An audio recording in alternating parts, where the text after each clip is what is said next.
Hi. Hello. Yes, we are here at a normal time for once. We're not doing this at like 1 in the morning like usual.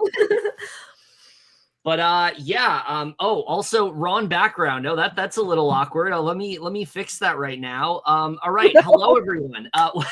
Pretend you didn't see that. Hello everyone. We are back. Yes, at a normal time. I know, it's crazy. We're here for the next episode of A Conversation with Kely. We have 2 weeks of Big Brother Canada to cover because and we have 20 pages of notes. Yeah, we have a lot to talk about. It's been a pretty crazy couple weeks, but we'll talk. We'll get into all of it. But before we do, I am here, my lovely and beautiful co-host Allie. How are you doing today? I'm doing well. I had a pretty chill day. Just did a couple errands with my mom and always remember to drink your water, very important. Yes. But yeah, I had just a pretty chill day. I went for a walk with our dog. Shout out to Magoo, and of course shout out to my mom and everything. But it's been pretty chill today. I saw a really boring movie in theaters, and I was the only one there. Spinning Gold. You haven't seen it. It's leaving my theater literally tomorrow. Jeremy Gordon's good, but and the song at the end is pretty good. But like that's about it. And we're not here to talk about the boring movie that I saw by myself in a theater. We are here to talk about everything going on within Big Brother Canada 11. Now, once again, I do want to preface right off the bat, and I hate that we keep bringing this up because I'm trying to steer around it as much as we possibly can. But the fact that these 2 weeks, were as good as they were, and the fact that we didn't get to see them on the feeds and really get to see them play out, it feels like a great injustice to this cast. It just doesn't feel like it just doesn't feel like we are getting the best version of this season. It feels like there is stuff that we still don't fully know about, and considering all that goes down in these 2 weeks, which spoilers, there's a lot that happens in these 2 weeks. Yeah, it just, again, really sucks that the only way we're able to, judge anything and really like have an idea of what's going on is through these episodes, because the dailies aren't shit. Like, I'll say that right now. The dailies don't really tell you much of anything. They really don't, but I will say, like, I haven't really watched many of them. Just like I've watched bits and pieces of clips, but that's about it. It's a lot of like, oh, this person was having a conversation. We're going to cut to the middle of this conversation, so we don't even really know the context of what was happening. But again, we're not really here to talk about that. We are here to talk about these 2 weeks, which regardless of the fact that we still don't have the full context of everything, holy shit, there's a lot that goes down in these 2 weeks. Yeah. Particularly the third week. I don't know what it is with Big Brother Canada lately and just week 3 of the game being absolute crack fuckery, but that's exactly what happens.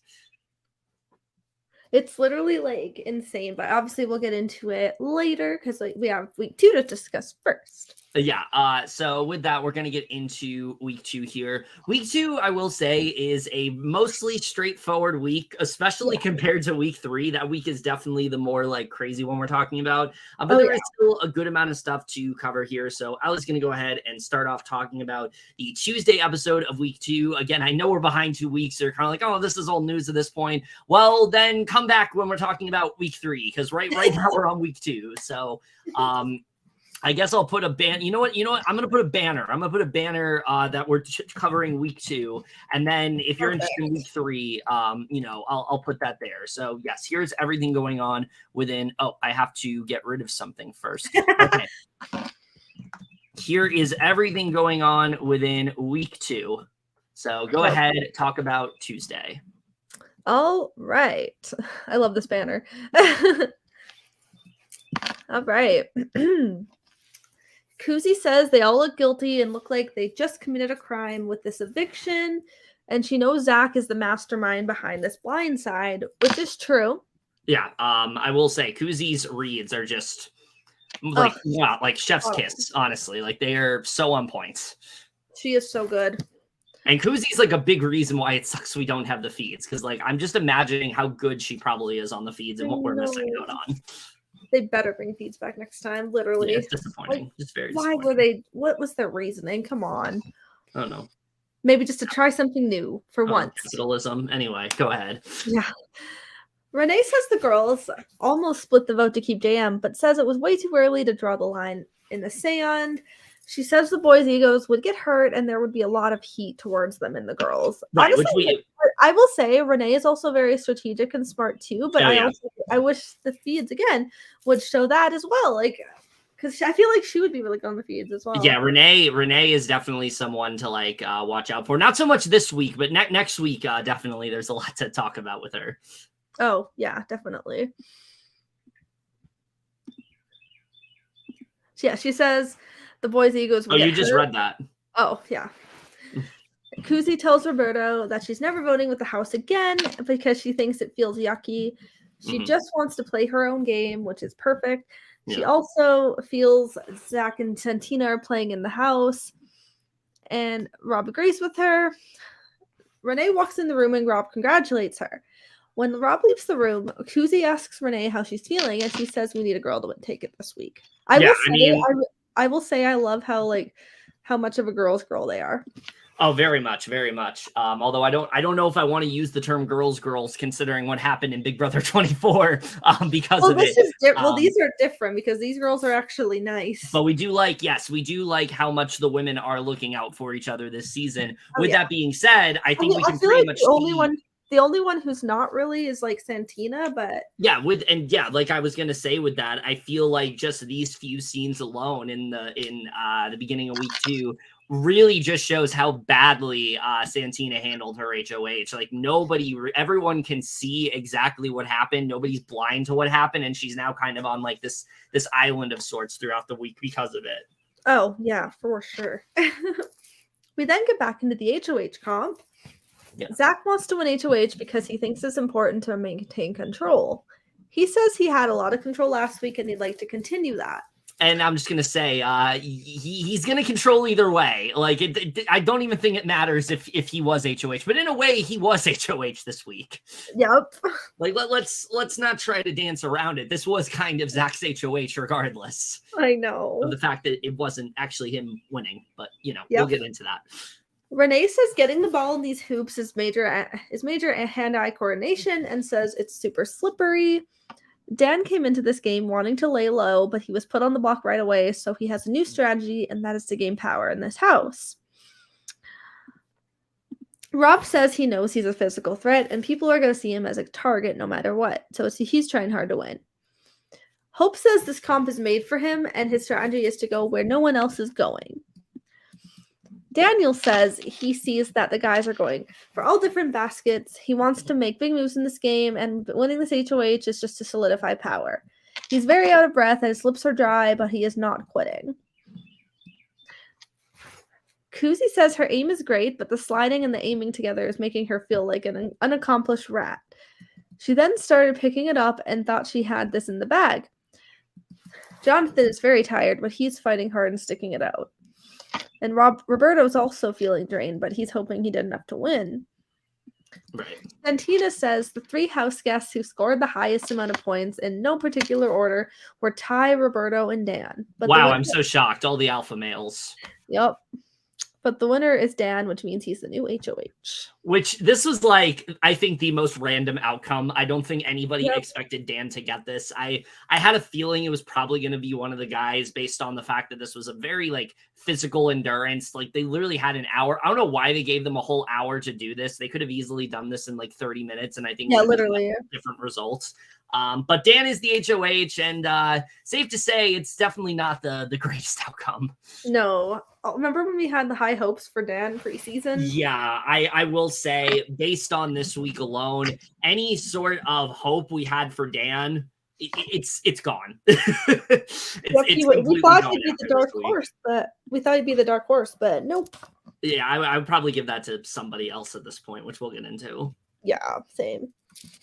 Hope tells Renee that he wanted to win that for his little brother. She tells him it's okay and they'll work through it one step at a time. He says he's not kissing Dan's ass, and she says he doesn't have to do that, but he has to be on his best behavior. Which now, I will say I really like their friendship. Yeah, now I want to talk about Hope for a second, because at this point I was like, what the hell is this guy doing? Why is he here? Is he even here to play the game? There's a moment he has later on where it's like, I don't even feel like he knows what show he's on. We'll talk about how I feel about Hope since then, a little bit later on. But at this point, I'm like, Hope is kind of a flop. Yeah, right. This part, we're just like, he only cares about comps. Yeah. But we'll get into that later. Yeah, Dan says this is the best feeling in the world that the tables have turned, but he has a lot of thinking to do with what is best move for him. Coming into this game, he told himself if he had power this early, he would take out the floaters and leave big threats in the game. Because the more threats there are, the less of a threat he looks because the targets are spread out between more people. But now he's starting to think he could use the floaters as potential numbers later on down the road. Which, like, I don't understand the way a lot of this cast is playing the game this season. It's like, there are floaters there. The best thing to do is to try to work with them because they're going to be working with both sides of the house anyway. That's what a floater strategy is. You try to kind of work with both sides. And I think that's something that they should be trying to do, but they also should see them as bigger threats because of that, because of the fact that you're going to have all these different house guests that have their hands in so many different cookie jars. Meanwhile, you have these like physical threats who really aren't as big of threats as you think they are. They can be like shields for you, but it's not really, that doesn't seem to be something in many of these house guests' minds. I really just don't understand how a good majority of them are playing the game this season. I know. Some of them are very questionable, but like game-wise. Yeah. Claudia tells Kuzi and Anika that Shania thinks Rob could be at risk, and that was why Rob was so upset. She thinks Zach is close to Dan and that they should watch out for him. Anika says he's best friends with everyone, and Kuzi says this is why she wanted JM to stay, because she knew this was coming. Yeah, I mean, I think any indication that, like, Dan was the better choice to go, I feel like is pretty much shown by this week. Like, it definitely should have been Dan. Because JM was completely for the girls. Oh, hey, Janaea. Yeah. Also, hi, Janaea. I did see you promoting our podcast last night on your Instagram. Too. I always appreciate that. So I just saw it on my Instagram a bit ago, and like, Janaea is the best. Yes, absolutely. But we already knew that. Oh, yeah. Zach feels this is the best case scenario for him and says now that Dan is HOH, he's going to be leaning on him. He says last week was a fantastic week for him, so he wants to be the same. He wants it to be the same this week. Yeah, like I said, I mean, this is pretty much Zach's HOH this time around, just like it was last week. Very much Zach's HOH. He's the one maintaining control. But the difference is that this week, while Santina was like aware of it and still kind of let him do it, Dan doesn't really seem to care much. He kind of just lets Zach do whatever he wants. Yeah, Dan is so disappointing. Yeah, he has almost no agency of his own this entire week, and it really does show. He's kind of just like there, and he's just like he's very silent and doesn't say much. Yeah, no, he's the puppet to Zach at this point. So, oh, we love you. Yes, we do love you. Ty says this week is to target Rob because he's a physical threat and he's great socially. He says it will be an issue down the line, and he thinks everyone's been walking on eggshells with each other, but he's here to play Big Brother, so he says this week it will get interesting real quick. Hey, Ty. I need to tell you something. It's a little bit important. I don't know if you know, but it is week 2. You don't have to make such a big move this early in the game. It is week fucking 2. You're supposed. Yeah, Ty. Did you hear that all the way from New Jersey? Yeah. It is supposed to be. You're supposed to be in an alliance with Rob. Why are you targeting him so goddamn early? Oh my god! Like I didn't understand this at all. It is literally week 2, and already they want to make this huge move against Rob, who could very well be like a good ally for them. Yes, he's recognizing that Zach like has control, but I don't think he was planning to do anything about it yet. Like, I don't understand why Ty wants him out so badly this week. It didn't make any sense. No, it's like, what is this man doing? Yeah, and like I heard something on the dailies about like I guess that Rob had like Shania had a thing for Rob, but then Dan not for Rob. Shania had a thing. Yes, Shania had a thing for Rob, but then Dan also liked Shania. And so people thought maybe that was the reasoning, but I feel like that was honestly pretty flimsy. I think this was 100% just Zach and Ty's doing. Probably. Rob and Jonathan are talking about Dan being HOH. They're hoping he keeps them off the block, and Rob says his body is shot. Jonathan says they need to start getting people on their side because he thinks there's a divide coming. Zach walks in the room and says Rob put on a show with the comp. He says he was impressive, and he says the comp won't hurt him this week. But Zach says Dan hasn't said a name yet since he's been on the block, but Zach says all three of them are fine. Well, we'll see. Zach is so cocky. Yeah, he really is. Fun to watch. Dan shows the house guests his HOH room, and he reads them a letter from his dad. I will say his dad literally looks like an 80s rocker. He really does. You can definitely tell. Yeah, you can definitely tell that he's like the son of a rocker. And he kind of looks like a bit like he sort of looks like Tommy Lee. A little bit. A little, just like the hair. Yeah. Hope is feeling down, and he wants to show the boys that any type of physical comps that come up, he's got them, and he's got them, and feels like he let everyone down, and it's not his style. Kuzi walks in the room and asks if he's worried. Hope says him and Dan don't talk at all, and he says he talks to Zach. Kuzi says he's going to try and make a move, but Hope says he's so oblivious. He says he shouldn't have gone after John, and Kuzi agrees and says if John stayed, he would have gone after the guys, and the guys didn't want that, but says this is even worse. Literally, like, I don't understand why they were so adamant in getting rid of JM. Like, it should have absolutely been Dan. Dan was definitely the bigger fish to fry based on what's happening now. JM would have played his own game. Dan is literally just letting Zach do whatever he wants, which only makes Zach stronger and subsequently puts Zach in a better position while ruining Dan's position. So absolutely, JM should have stayed. Ugh, I know. Poor JM. Yeah. Like, the girls almost did that, but they didn't. No, yeah. Regardless of how I felt about JM postseason, same. Hope tells Dan to put him on the block so it guarantees that'll win the veto. He wants to prove to the guys that they have faith in him. Which I was like, Hope, do you know what show you're on? Like, this is not a team sport. You don't have to prove to anybody that you're doing well in comps. Like, comps really don't matter at the end of the day. Just like fucking talk to people. Like, at this point, I was like, Hope is not here to play the game. Hope is very much he was there for comps only because he's physical. He's like, I just want to win this veto. Yeah, this was bad. No, it's not a good pitch. Dan says he feels like he's been HOH for an hour and someone's already asking to be put on the block. He's completely taken aback by this, but he feels it'll make his life a lot easier. Yeah, which, I mean, that makes sense. Like, I feel like if someone comes to you, says, put me on the block, yes, do it. But the rest of Dan's HOH does not make sense. I know. Shania says she wonders what it would be like to be HOH, and Renee says she wonders what it'd be like to not be last. Renee says the boys have similar seeds that they're dropping, and she hopes Dan picks up on that. They discuss making sure Claudia is protected too. Renee doesn't want the boys to control another week and doesn't want it to be one of those seasons. Yeah, and again, I love the way Renee just wants to, like, keep them all together, even when you can tell, like, Claudia and Shania are kind of drifting down their own path. Renee's, like, the one where it's like, no, we gotta focus on keeping the girls together. Like, we can absolutely run this. Although I will say, Shania, Claudia, not the best players, really not the best players. It really is Renee keeping them in line at this point. I mean, like, Claudia's better. She just needs to, like, not get love drunk. Yeah, I mean, I don't think she's doing great now, but at this point she's doing okay. Yeah. Shania, I just wish I saw more of her. We don't see her, like, we don't even know what game Shania is. So far, it seems like out of the girls, it's like Renee and Kuzi are, like, the ones who keep girls on track. Yeah. And Anika to an extent. Anika too. Because she's definitely, we'll talk more, but she's definitely getting way better too. Yeah, at this point we were kind of like on Anika, but she does get better. Daniel tells Anika she's scared that there's a clear boy alliance between Rob, Jonathan, Ty, and Zach. No, not at all. Why would you ever suspect such a thing? No.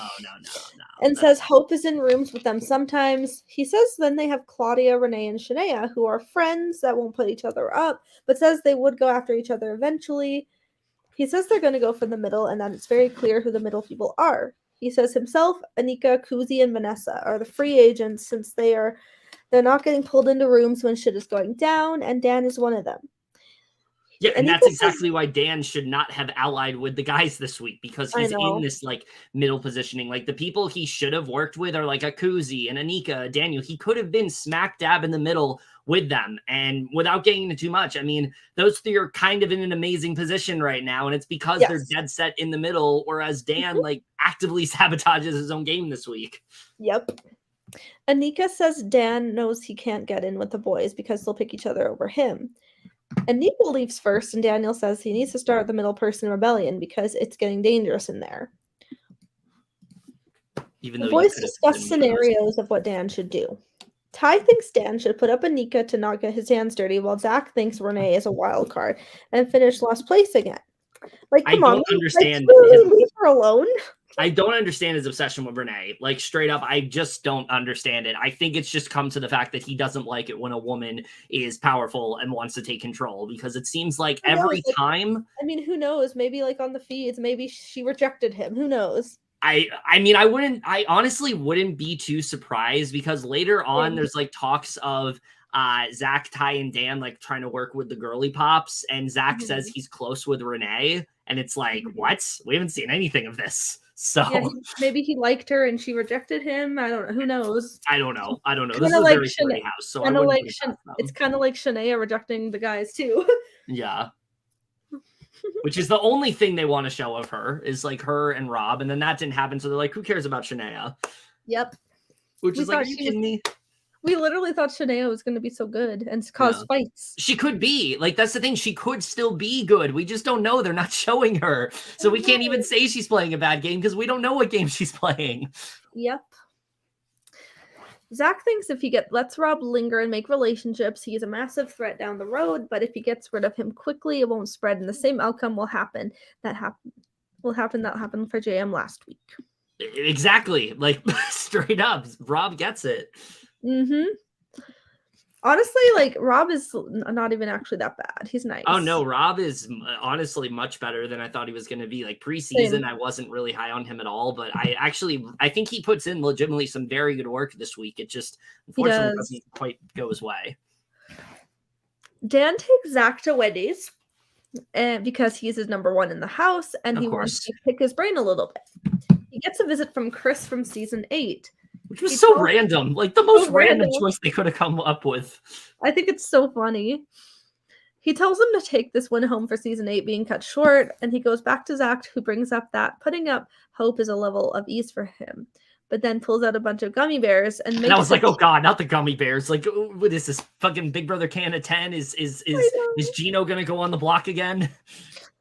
And makes a tier for each of them.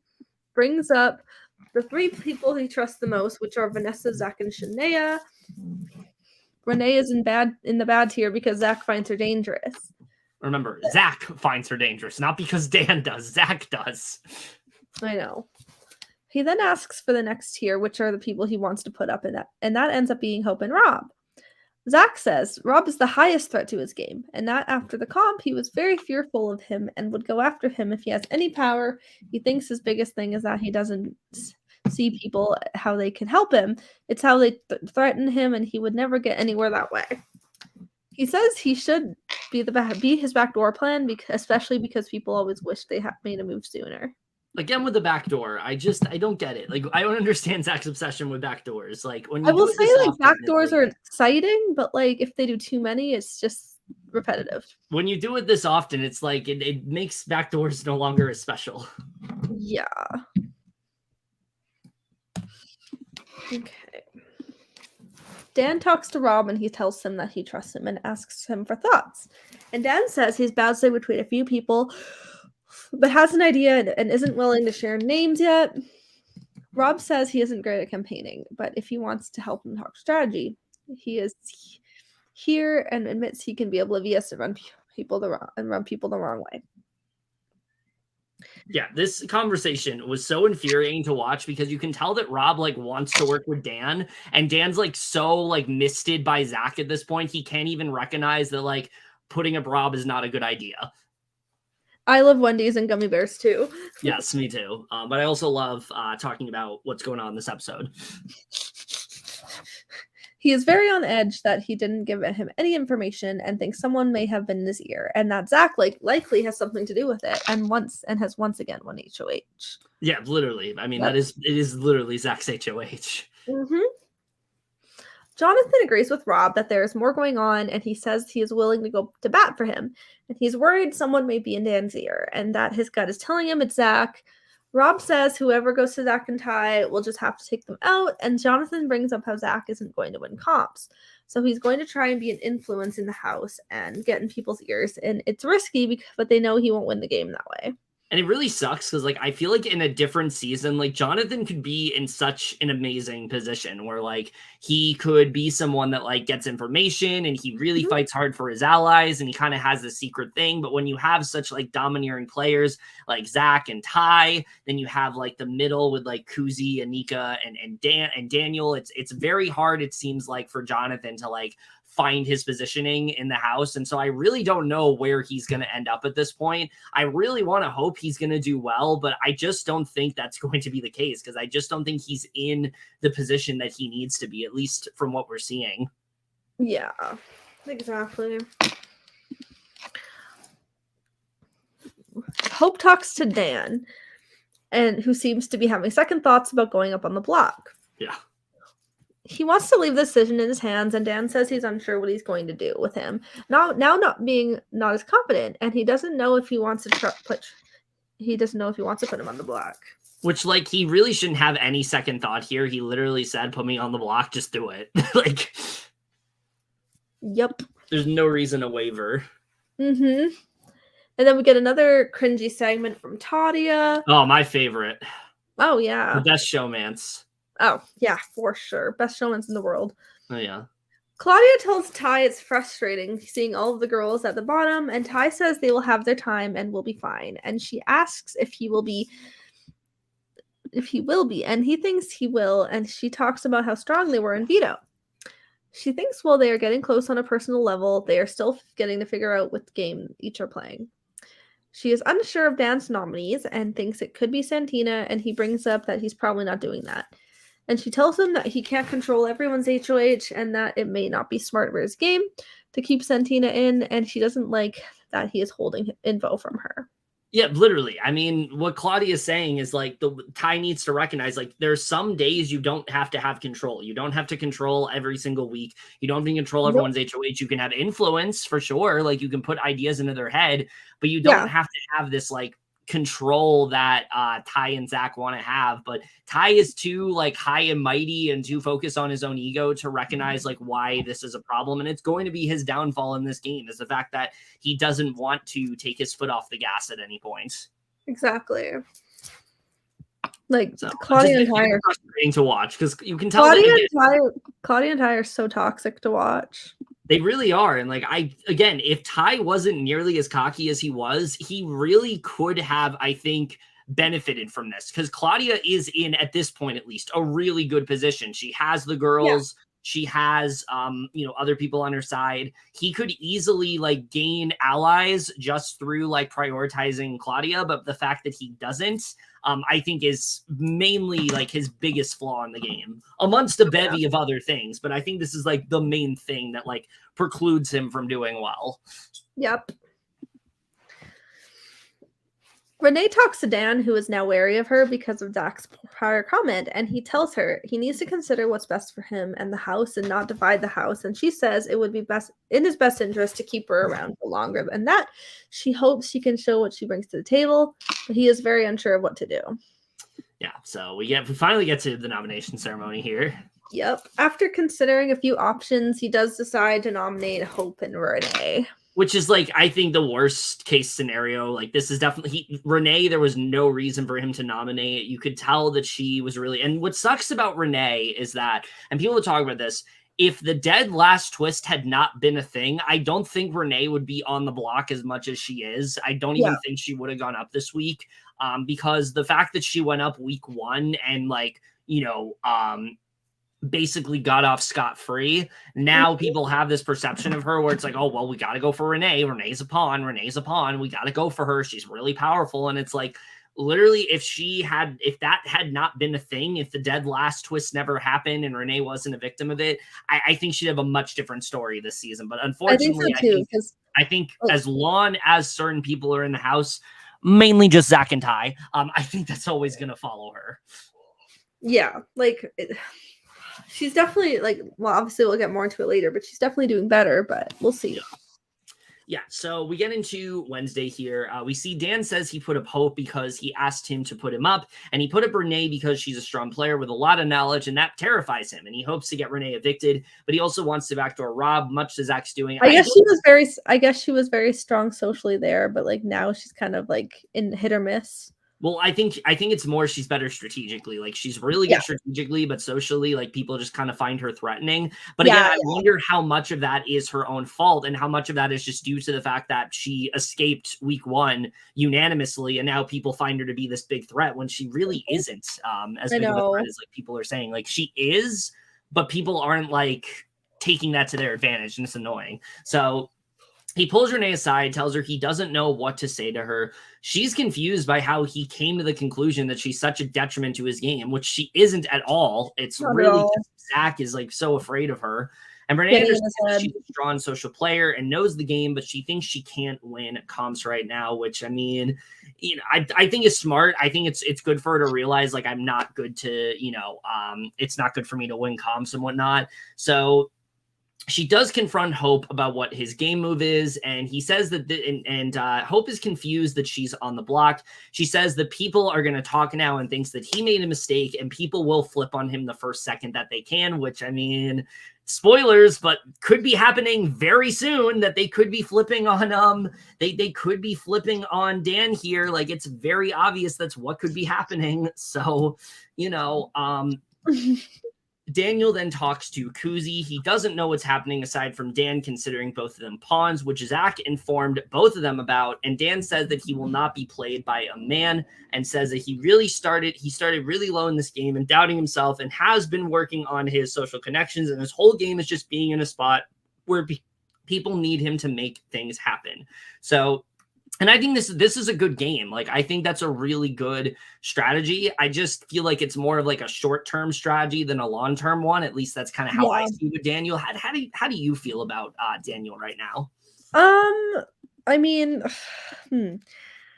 I don't know. Like right now, he was playing good this week, like being just like in the middle. But we'll get into it more later. I just feel like he's just, I don't know. He's trying to like. I feel like he's trying to use more of his personal connections to get. Yeah. Like, I think right now I don't see him making it like super far. Like maybe like a 7th or 8th at most. See, I don't know, because I think he is definitely trying to play the middle, and I think he's doing a good job at that. I just wonder how much he is realizing what he needs to value. It feels like he's a little too focused on like, this person I really enjoy talking to, and so I want to keep them around, versus someone who he's supposed to be like working closely with. I think that's where he's getting a little mixed up. So yeah. Like Kuzi and Renee need to get back on track with him. Yeah. Kuzi then brings up how much Dan and Zach will destroy each other because of how hard that they are both playing, which I think that's pretty fair to say. I think they kind of are definitely each other's demise. Claudia then talks to Ty. Favorite scene here again. He asks if she knows that Renee was going up and didn't tell her, and she feels like Hope will leave if noms stay the same. And he says that she keeps seeing these things and telling her, and he tells her that she's wrong, and his goal is to have neither of them go home. At this point, like, just it would honestly do him good to just be honest with her. Like, obviously you don't want to, but like with how bad of a liar Ty is, I honestly feel like he would fare better just being like, yeah, there's an alliance and I want you to be a part of it. Like, it would be bad if he did that, obviously, but like, he's so cocky. He's such a bad liar. It's so obvious to tell when he's not being truthful. So she realizes that he wants to backdoor Rob because her and Shania were talking about it, which Ty keeps denying, of course, because this is what he does. He just denies it. So Ty leaves. The rest of the girly pops enter. Claudia talks to them about how he was acting. So again, not really great for Claudia at all. So Ty talks to Santina and says that he thinks Rob is going to tell the girls what is going to happen. Zach comes in and they're both annoyed that he would do this and thinks the game will get interesting. I don't know. Why are they annoyed that Rob is telling the girls what to do and he wants to save himself? Like what, they want to just like lay down and die? Like I didn't understand this. Yeah, literally. Ty says that they have the numbers to make this happen and brings up that Kuzi could vote with them. And Rob then comes in, brings up that Renee is worried and asks what the plan is if someone comes off the block. And they literally all stay silent. Like they're trying to be as tight-lipped about this as possible. I will say they are not slick. No, literally, like when you walk into a room and everyone goes silent, it just makes you come across as more suspicious. Like that's literally all it does. Like at least give like a counter name. And I think that's really the problem with like Ty and Zach is like they want to make these big moves, but you have to have like counter names. You have to, tell people what you're, you have to tell people other potential plans. You have to make it seem like you don't know what's going on, but that Dan has told them some kind of information and they don't even try to do that. Instead, they just stay silent. And it's like, okay, obviously you don't want to tell me. So especially to a nominee, you don't do that. So Dan calls them to pick veto players. And so we get to the picking here. Hope picks Vanessa, Renee picks Kuzi, and then Dan picks. She calls her Queen Kuzi, which I love that.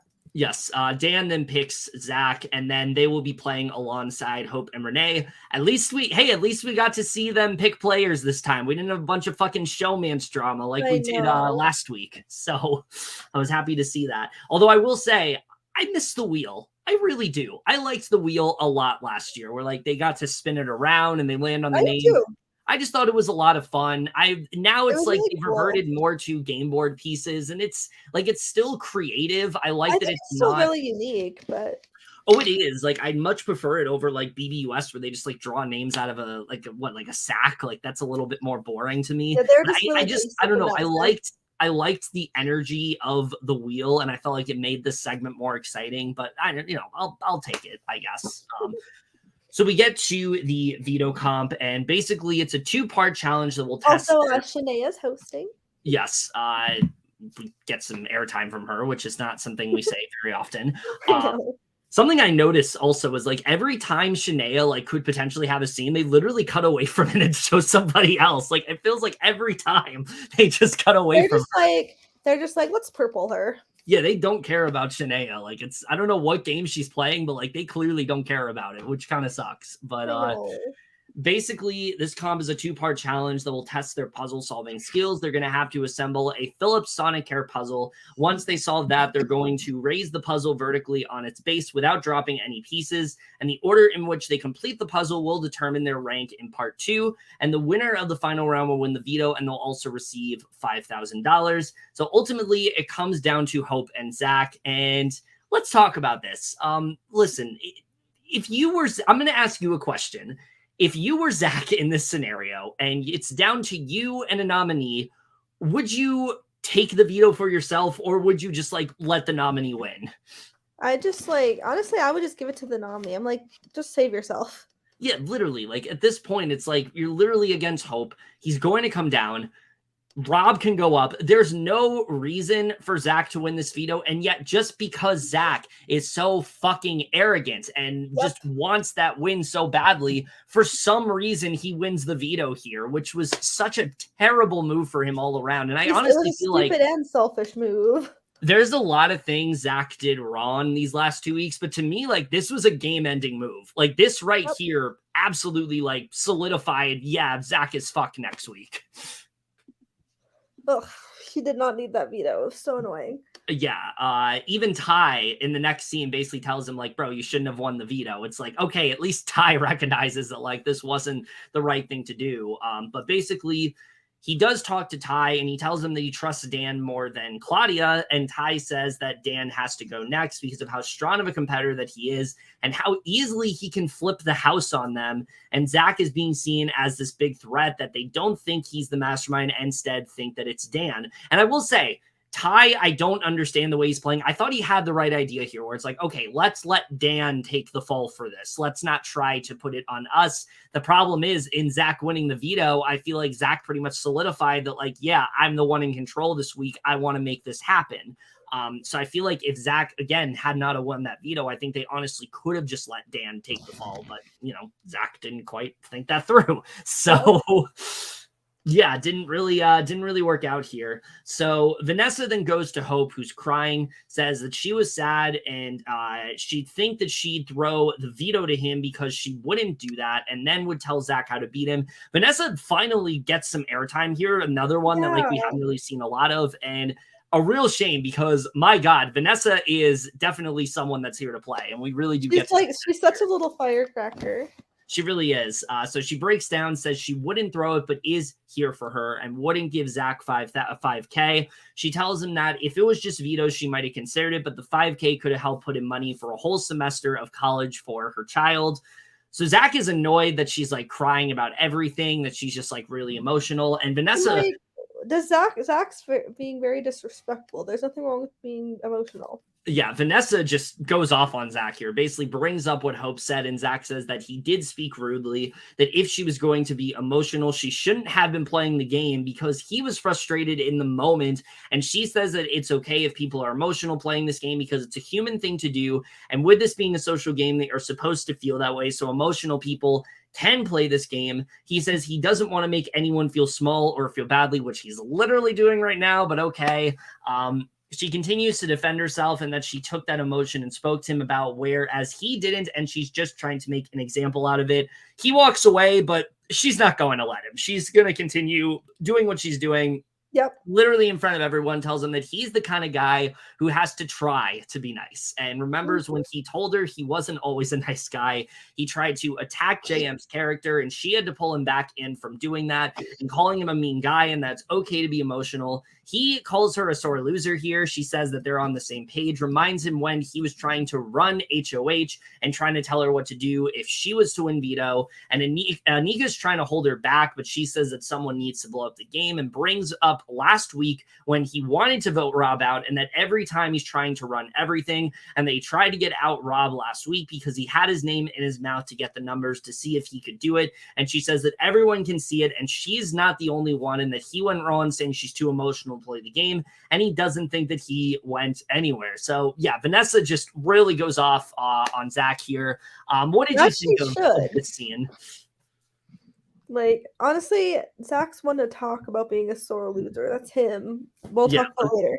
Especially based on something that happens later. Zach is one to talk when he talks about sore losers.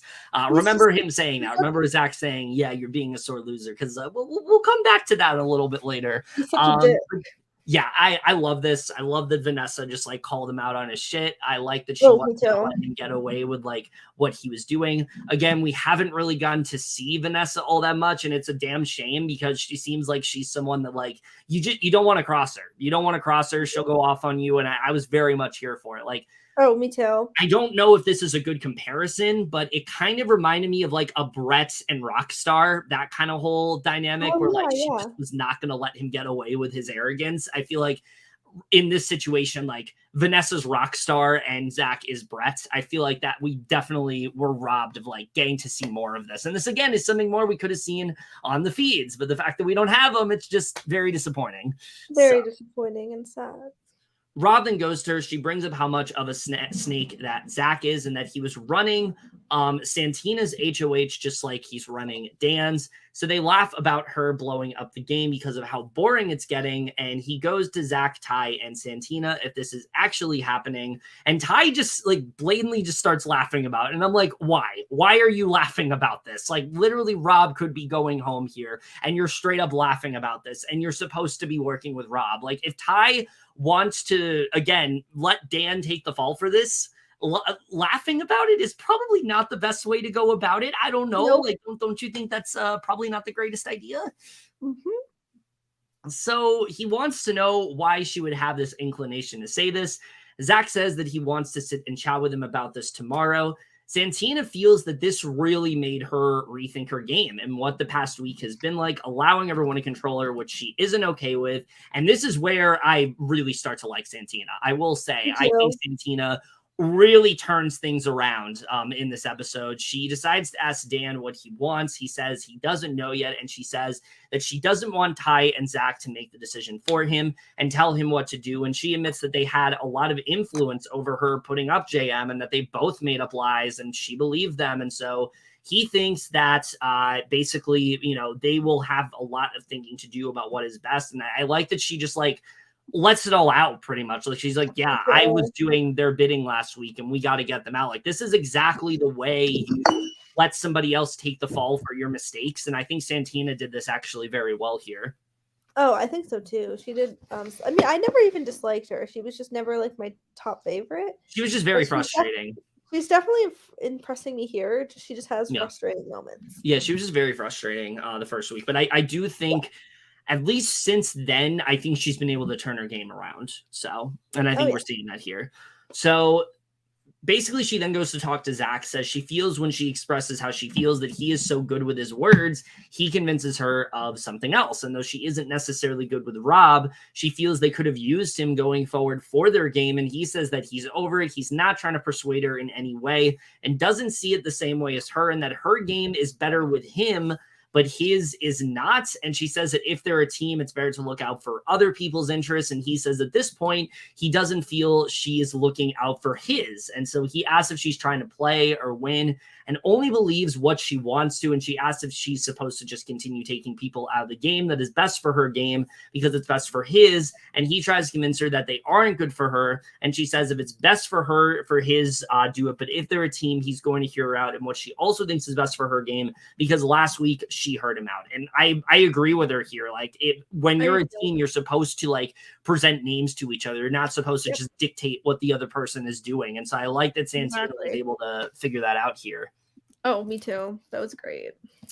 Yeah, so Jonathan then feels like there's a lot going on. The tensions are really high. And while he's loyal to the guy's alliance, he's really holding something together that others don't want to. So Zach talks to him a bit about what Vanessa said and asks who has been giving information about this week. And Jonathan says that he wants to try to get to the bottom of it. And then Zach asks him what it's based on.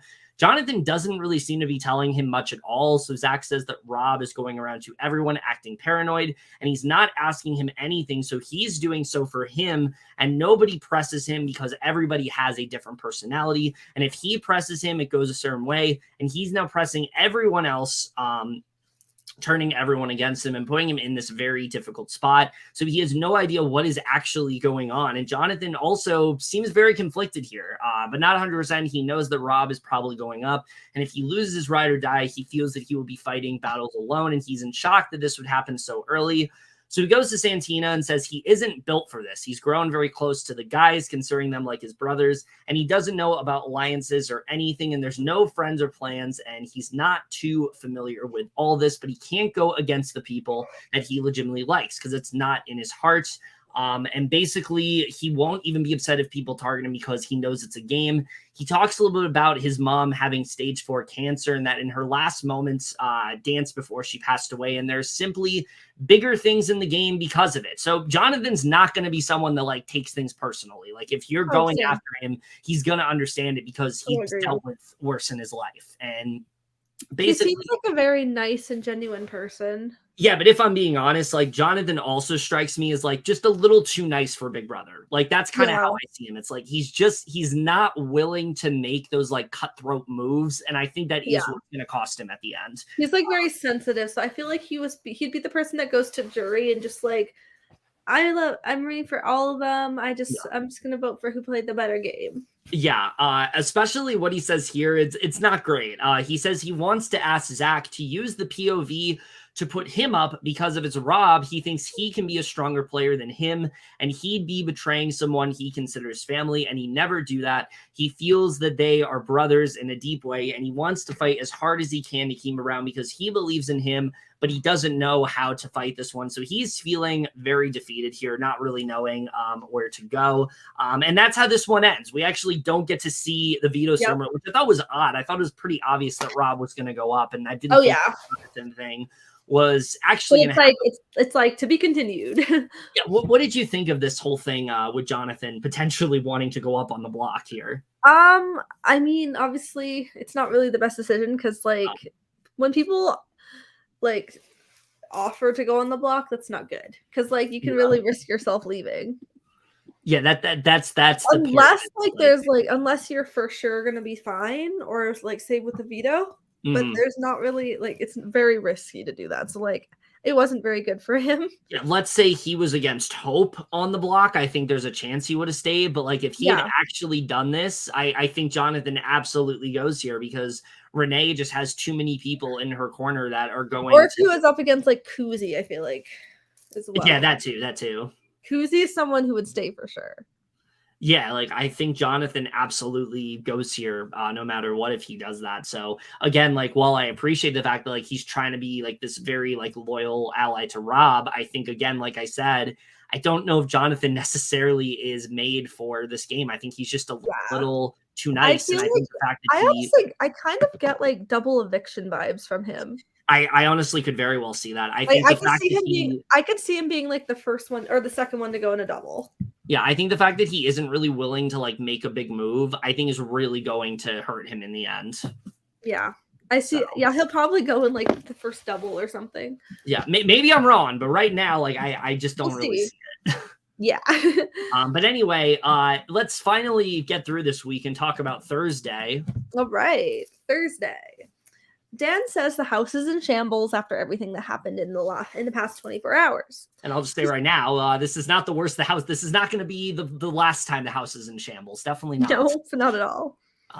He's trying to get his head straight before the veto ceremony. He says he needs to talk with Zach and Ty to confirm they're still doing the backdoor plan on Rob. Dan tells Zach he's going to put up Rob, and then he tells him he told Ty that before the ceremony that him and Dan should sit with Rob and sort of tell him. Zach says he'd do it, but he's in a bind.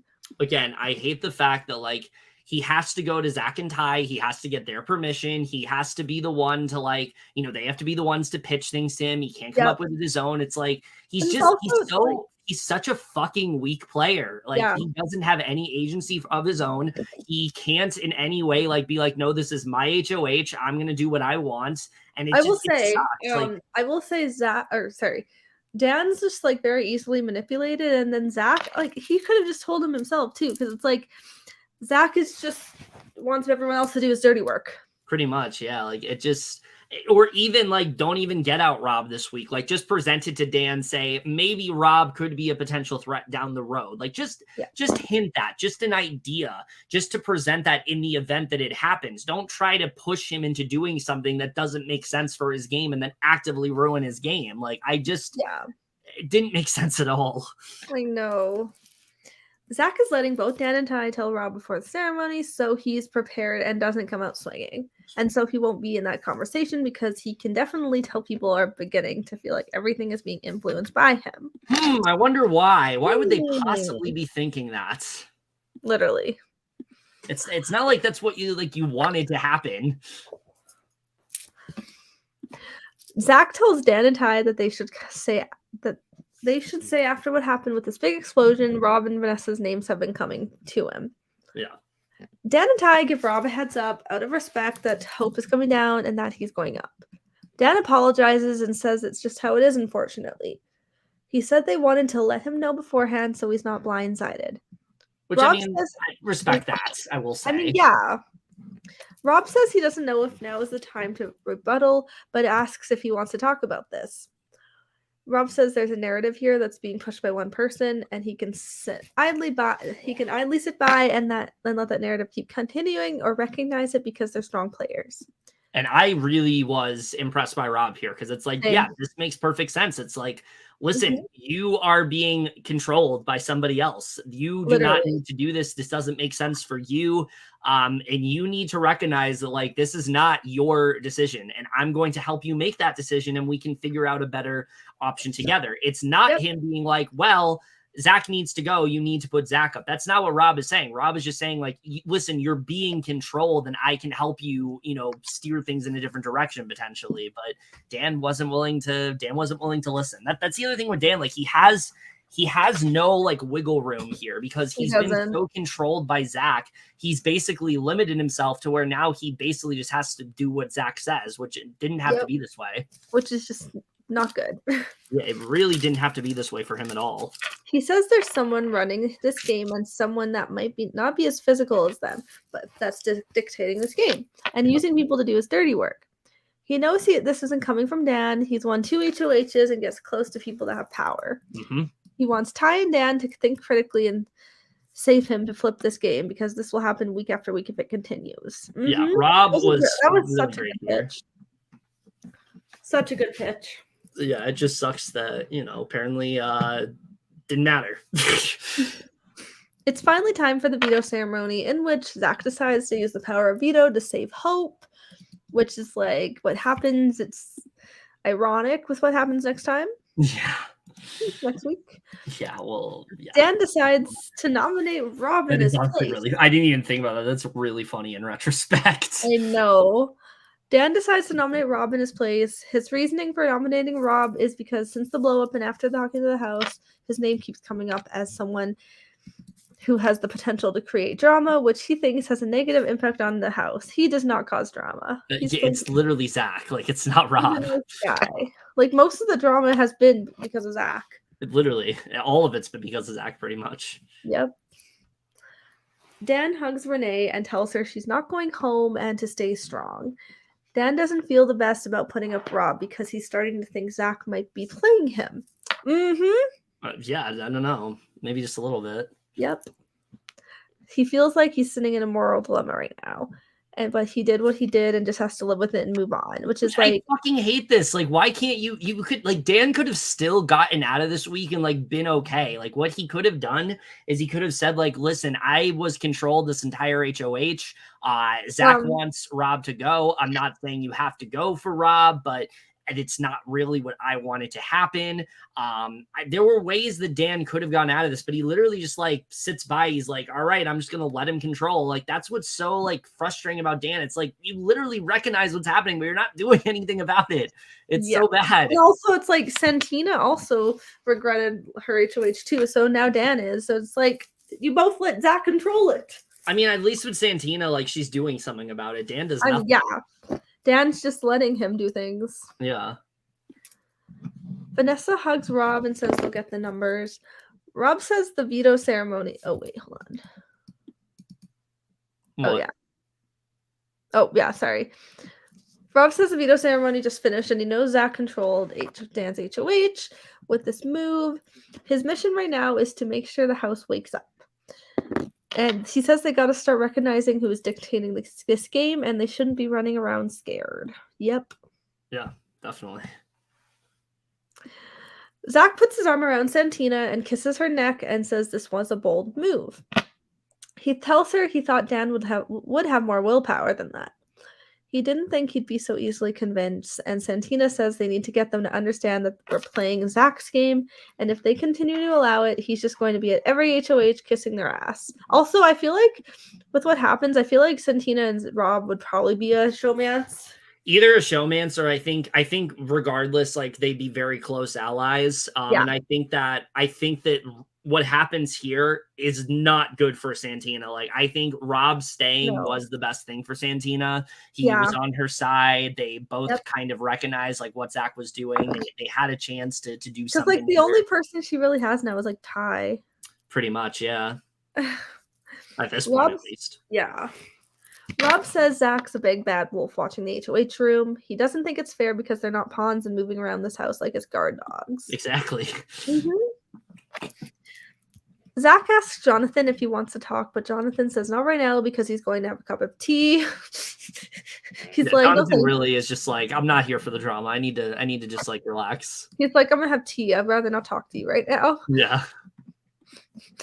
Renee tells Shania and Claudia that Rob grabbed Anika and now he's talking to her, so she's got to get in there quick to make sure she's still on board to knock out a guy number. Right. Claudia says the move to backdoor Rob is great for the girls' game. They knew the boys would go after each other eventually, and it is happening. They can see it. They can see them crumbling. Yeah, and I will say, like, this is good for the girls. Like, this is definitely good because it gets out a really strong, like, alpha male, which is what they wanted to happen. It's just not the one I think they needed to get out. I know. The girly pops dance around and be cute and discuss the boys crumbling until Zach walks in the room. That was a cute moment, honestly. Well, until Zach walked in. Well, yeah, until Zach was there. He's like, no, you're not cute. Go away. Yeah. But honestly, I like the girly pops. It's just an adorable alliance. Yeah, I like them a lot. I do wonder if they're gonna stick together, but I like them. I feel like they will, at least until like maybe late. Like if they realize that, oh yeah, I need to cut this person to win. But I feel like right now they would stick together. Yeah, like it does seem like, at least for now, we thankfully have some semblance of like a consistent women's alliance. So you know, we love that. Yay, we stand. It's only 3 of them, but you know. Yeah. I wonder who would like, if right now, I wonder who do you think would win out if at least 2 made it to the end? Oh, it's for me, Renee, I think probably wins. Yeah. Or maybe, honestly, maybe Claudia. Or maybe Shanea's playing like the best game of the entire season and we just aren't getting to see it. From what we see, Shanea's like the person to take to the end to win. Well, for all we know, Shania could have all these side deals with everybody, and we're just not seeing it right now. We'll see. I don't know. Maybe she's really like infiltrating, the house, and we just haven't gotten to see it.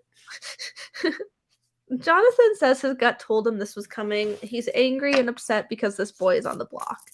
He feels betrayed by the guys he trusted the most, and he says that alliance is over. He's no longer working with Zach and Ty because the line has been drawn. Which I was very happy to see this. It's like, okay, we're not going to have like a guy's alliance this anymore. Is the kind of Jonathan I like. Yes. With this fire. Jonathan tells Hope the only thing they have in this game is trust.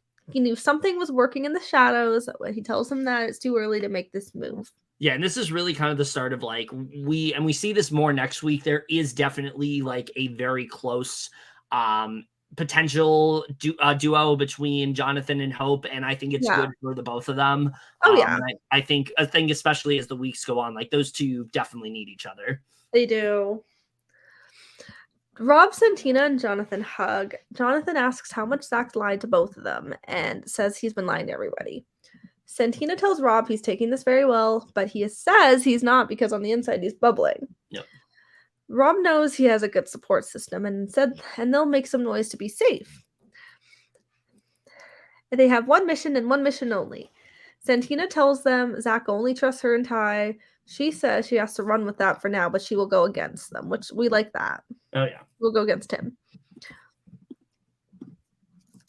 Vanessa tells Rob she thinks they have the numbers for him. She loves Ty, but right now he's under a spell, which means Claudia is out. Mm-hmm. He's sure she has Kuzi. They need one more because they have Santina, and they need to work on Hope. Yeah, Vanessa really like goes to work here. Like out of everybody, she's the one like that is campaigning the hardest for Rob. So I do wonder if Rob had stayed, could we have seen a potential alliance between these 4, Vanessa, Rob, Santina, and the other person that ends up voting for Rob. Yeah. Rob says he needs to make sure he's got Hope because he's been his boy since day one, but he knows he's in a sticky situation because he's also super tight with Renee, which I feel like with Hope, his decision is more just like who can win comms more. Yeah. That's, I think, my decision with his like, because since he's friends with both of them, I think that was his reasoning. Yeah, which again is like, Hope, what game are you playing at this point? Yeah, because like Rob is definitely a little more physical than Renee, but we'll see. Rob says this was not intended with coming after him. He says there's no reason he should be up because he hasn't backstabbed or done anything to be put up.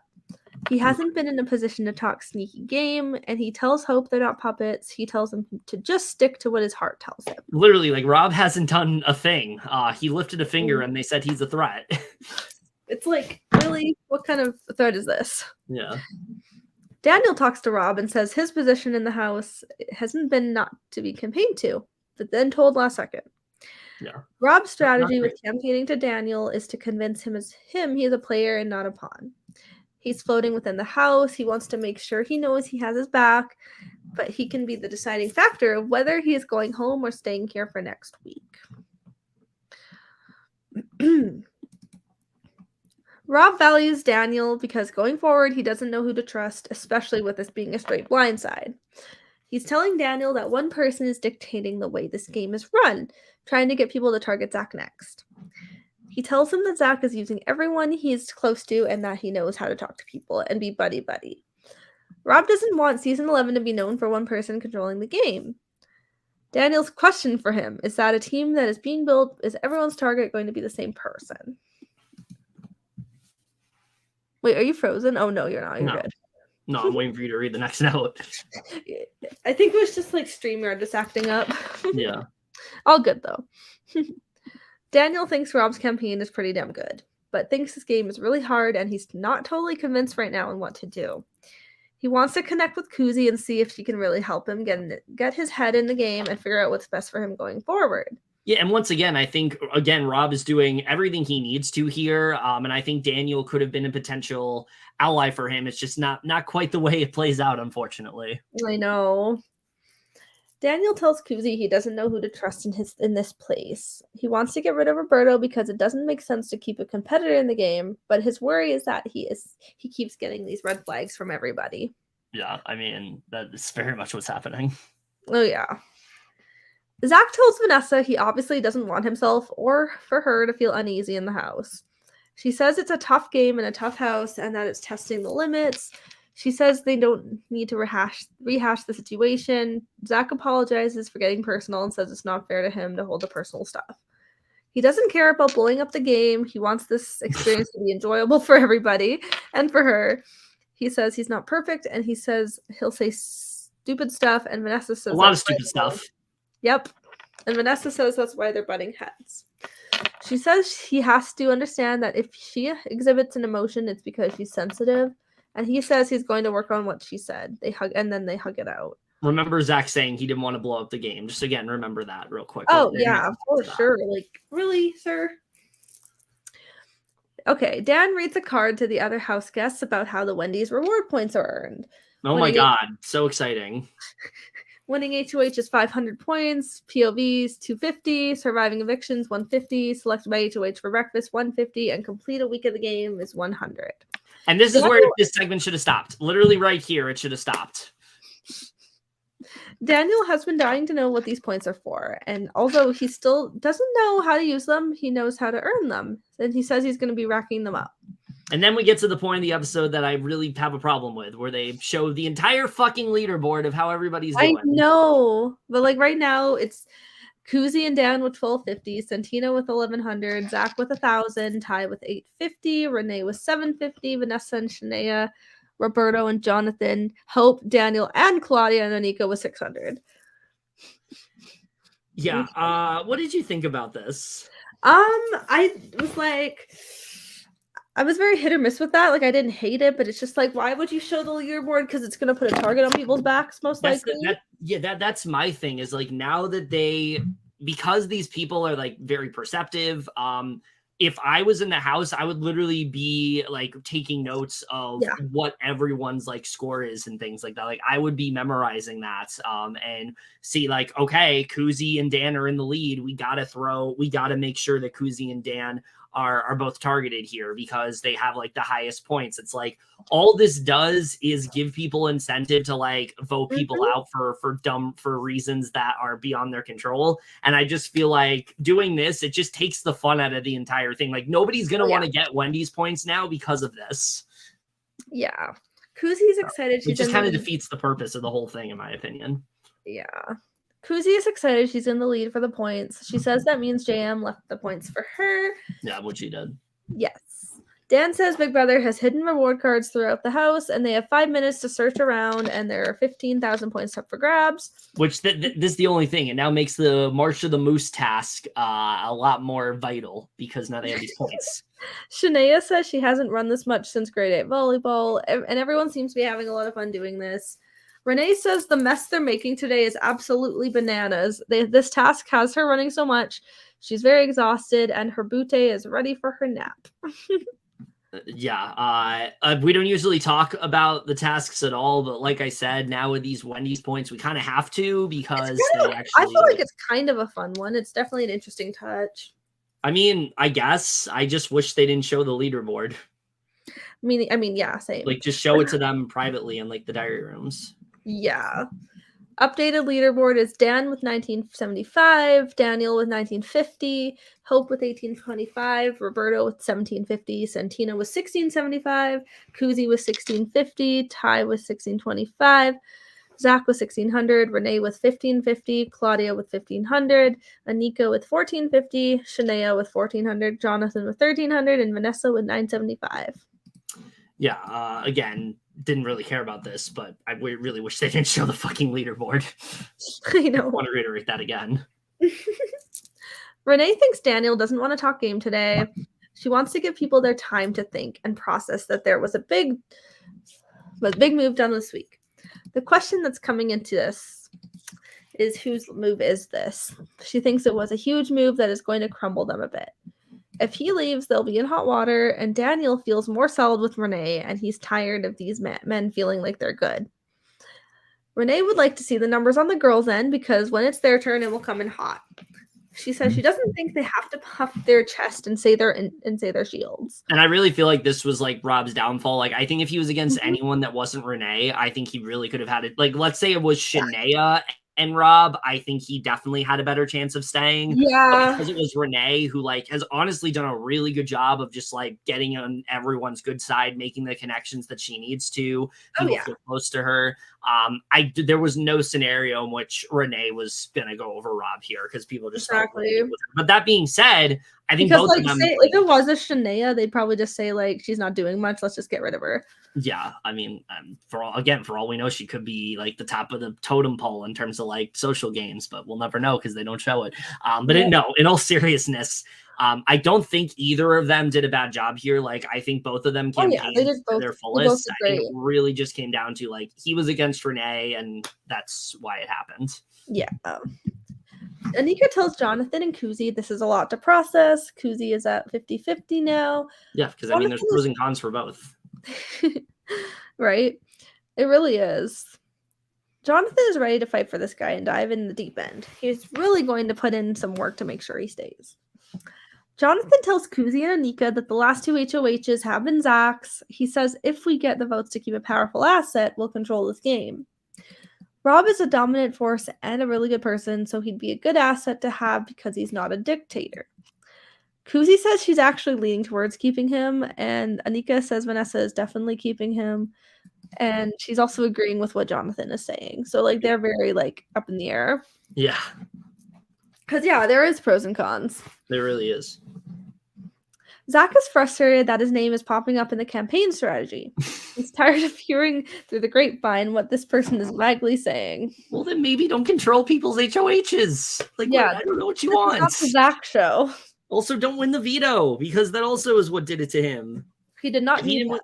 If he didn't win that veto, I don't think people would have been doing what they did. Literally, there was no reason for Zach to win that veto. It was there wasn't. It was like Dan was not going to nominate him. Yeah, there's literally no reason why he needed that.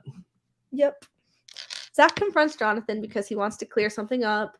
He says he wasn't telling him to distance himself from Rob. He was explaining to him what he had to do in this situation and how it impacted his game.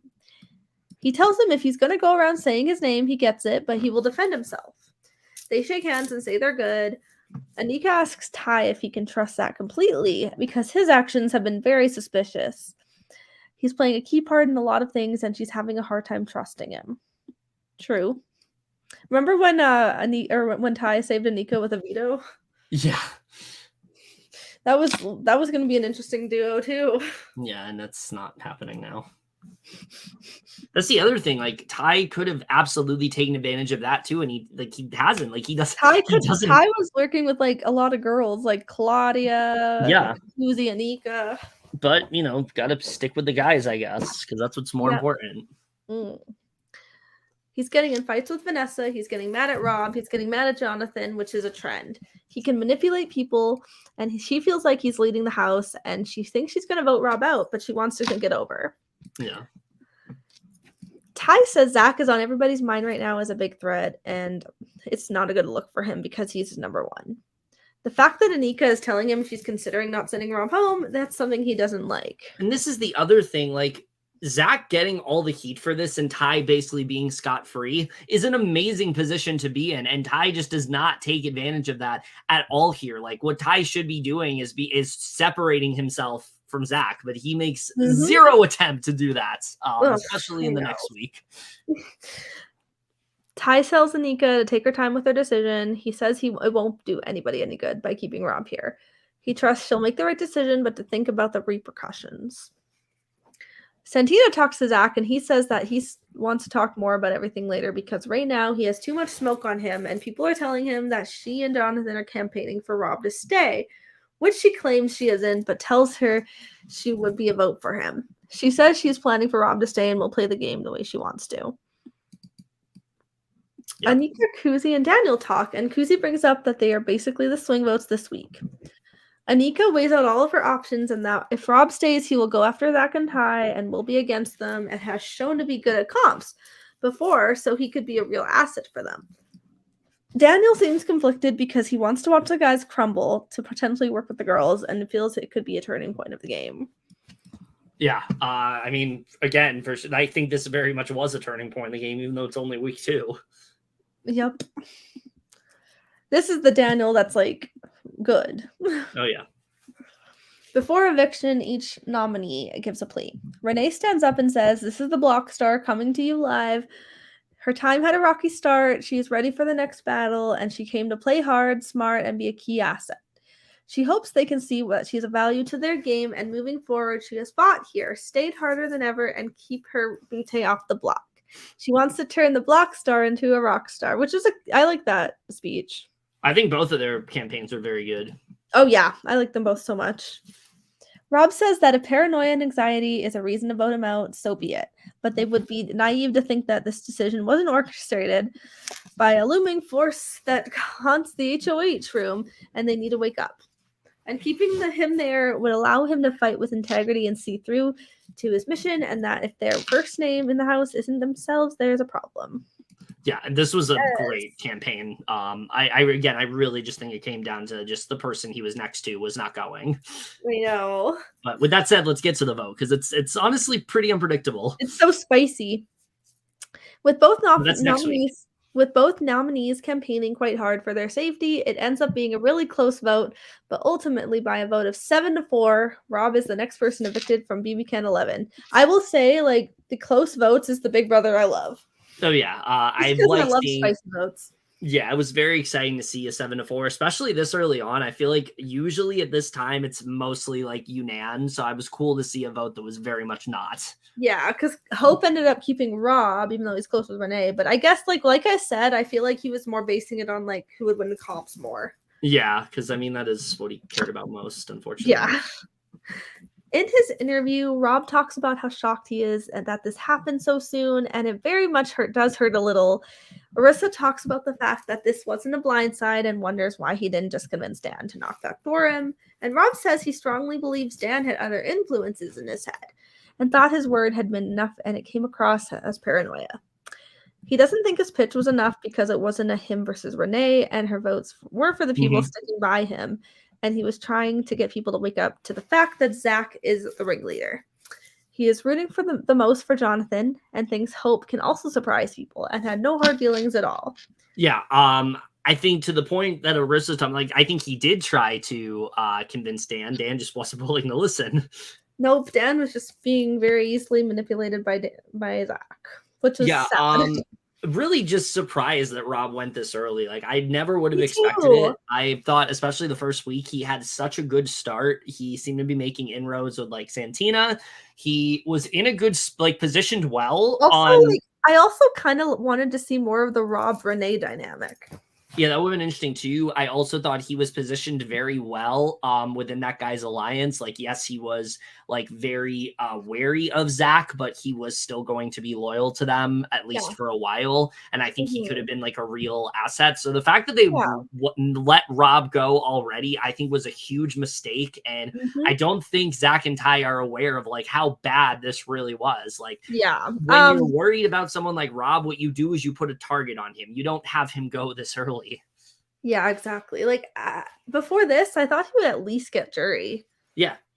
But yeah, I saw him at least did well, and hopefully he can come back for like second chances because he was honestly like a good player and like a really nice guy.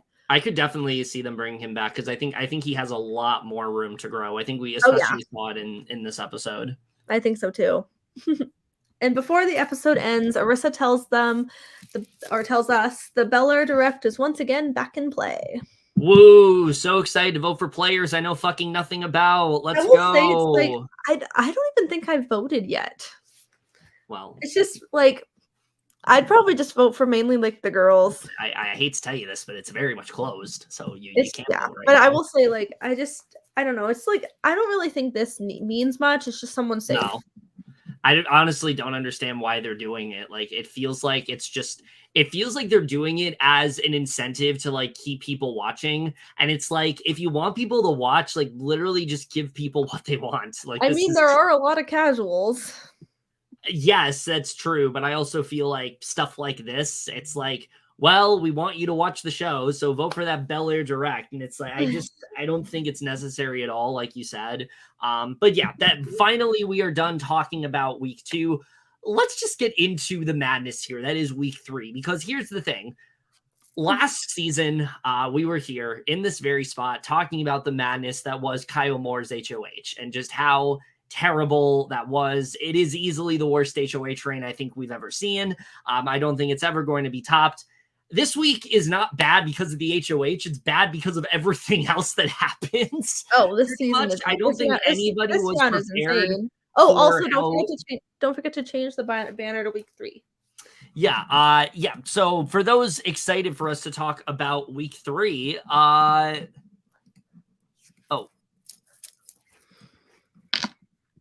it's a very intense week. There we go. There's the ticker for week 3. Let's just jump right into it because, again, I don't think anybody was expecting this week to play out at all how it really does. Same. So I will say the Tuesday's episode, I honestly wasn't that big of a fan of. I thought that it was very, just a little bit like unfocused. We spend a lot of time in this episode focusing on the rogue votes. We see Anika and Shania are talking and comparing what they think. They're pretty clear on Jonathan, Santina, and Vanessa, but are unsure about where the other vote may have come from. We see Anika's pretty dead set on Vanessa because of her closeness with Rob. However, she denies that was the case when called out. So Hope says that he just come out and says, yeah, I was the rogue vote. He's been loyal to Rob from the beginning. He felt that he was owed some loyalty. He had no idea that the house would spiral like this, but a little bit of chaos never hurt anyone. And I will say Hope absolutely turned things around. He did. For me. I started off not liking Hope, thinking he wasn't really playing the game, thinking that he was just kind of there to win comps. But I will say this week, Hope proves that he's doing a lot more than people with this with his rogue vote. It was definitely way better for him. Well, this wasn't the moment that convinced me that like Hope is a good player. It's a little bit later on. Well, yeah. This was also, a good week for him. Linnea says, my birthday is on Saturday. I can't believe I'm going to be 24. Oh, that's good. That's good. Happy early birthday. Happy early birthday. So we see Renee is pissed that 2 people lied to her face, especially thinking that this would have been a clean sweep of a vote. So she talks to Vanessa, who tries to pin the blame onto Daniel and also Zach and how close of them are. I think this definitely could have worked. I think the problem is that Vanessa needed to recognize that like Zach wanted Rob to go. So why would Daniel vote for Renee and not Rob? Like that wouldn't really make a lot of sense if you're trying to do that. So Renee's unsure who to really trust. She calls Daniel out on it, and he assures her that he voted Rob out, which she doesn't fully believe. So not really looking great for Daniel at this point. No, not at all. So Daniel talks to Kuzi and Anika and says that he was playing the middle ground, and everyone knew it. Everyone knew it. Kuzi thinks that Zach is behind all of this, and he goes to talk to him. And when he asks Hope, he reassures him that it wasn't him, and he tells him that he wants to blow the house up, but people are going to put lies in his mouth and blame him.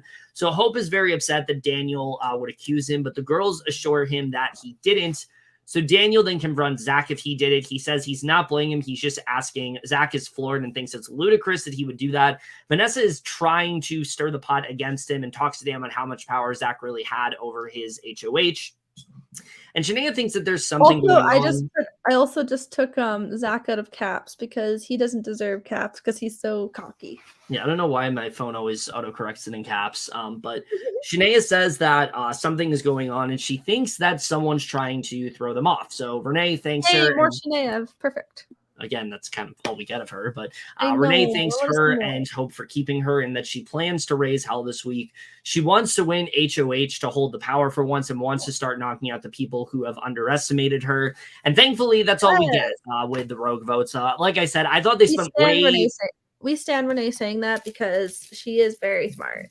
I thought they spent way too much time on this, in my opinion. Yeah. Yes, mainly because we know who the rogue votes are. Like if this was Survivor and we were unsure of where everybody voted, that would be a different story. But we know where the rogue votes are. There's no reason to spend so much time on this, especially when in the grand scheme of things, it's not really going to play a huge effect into this week.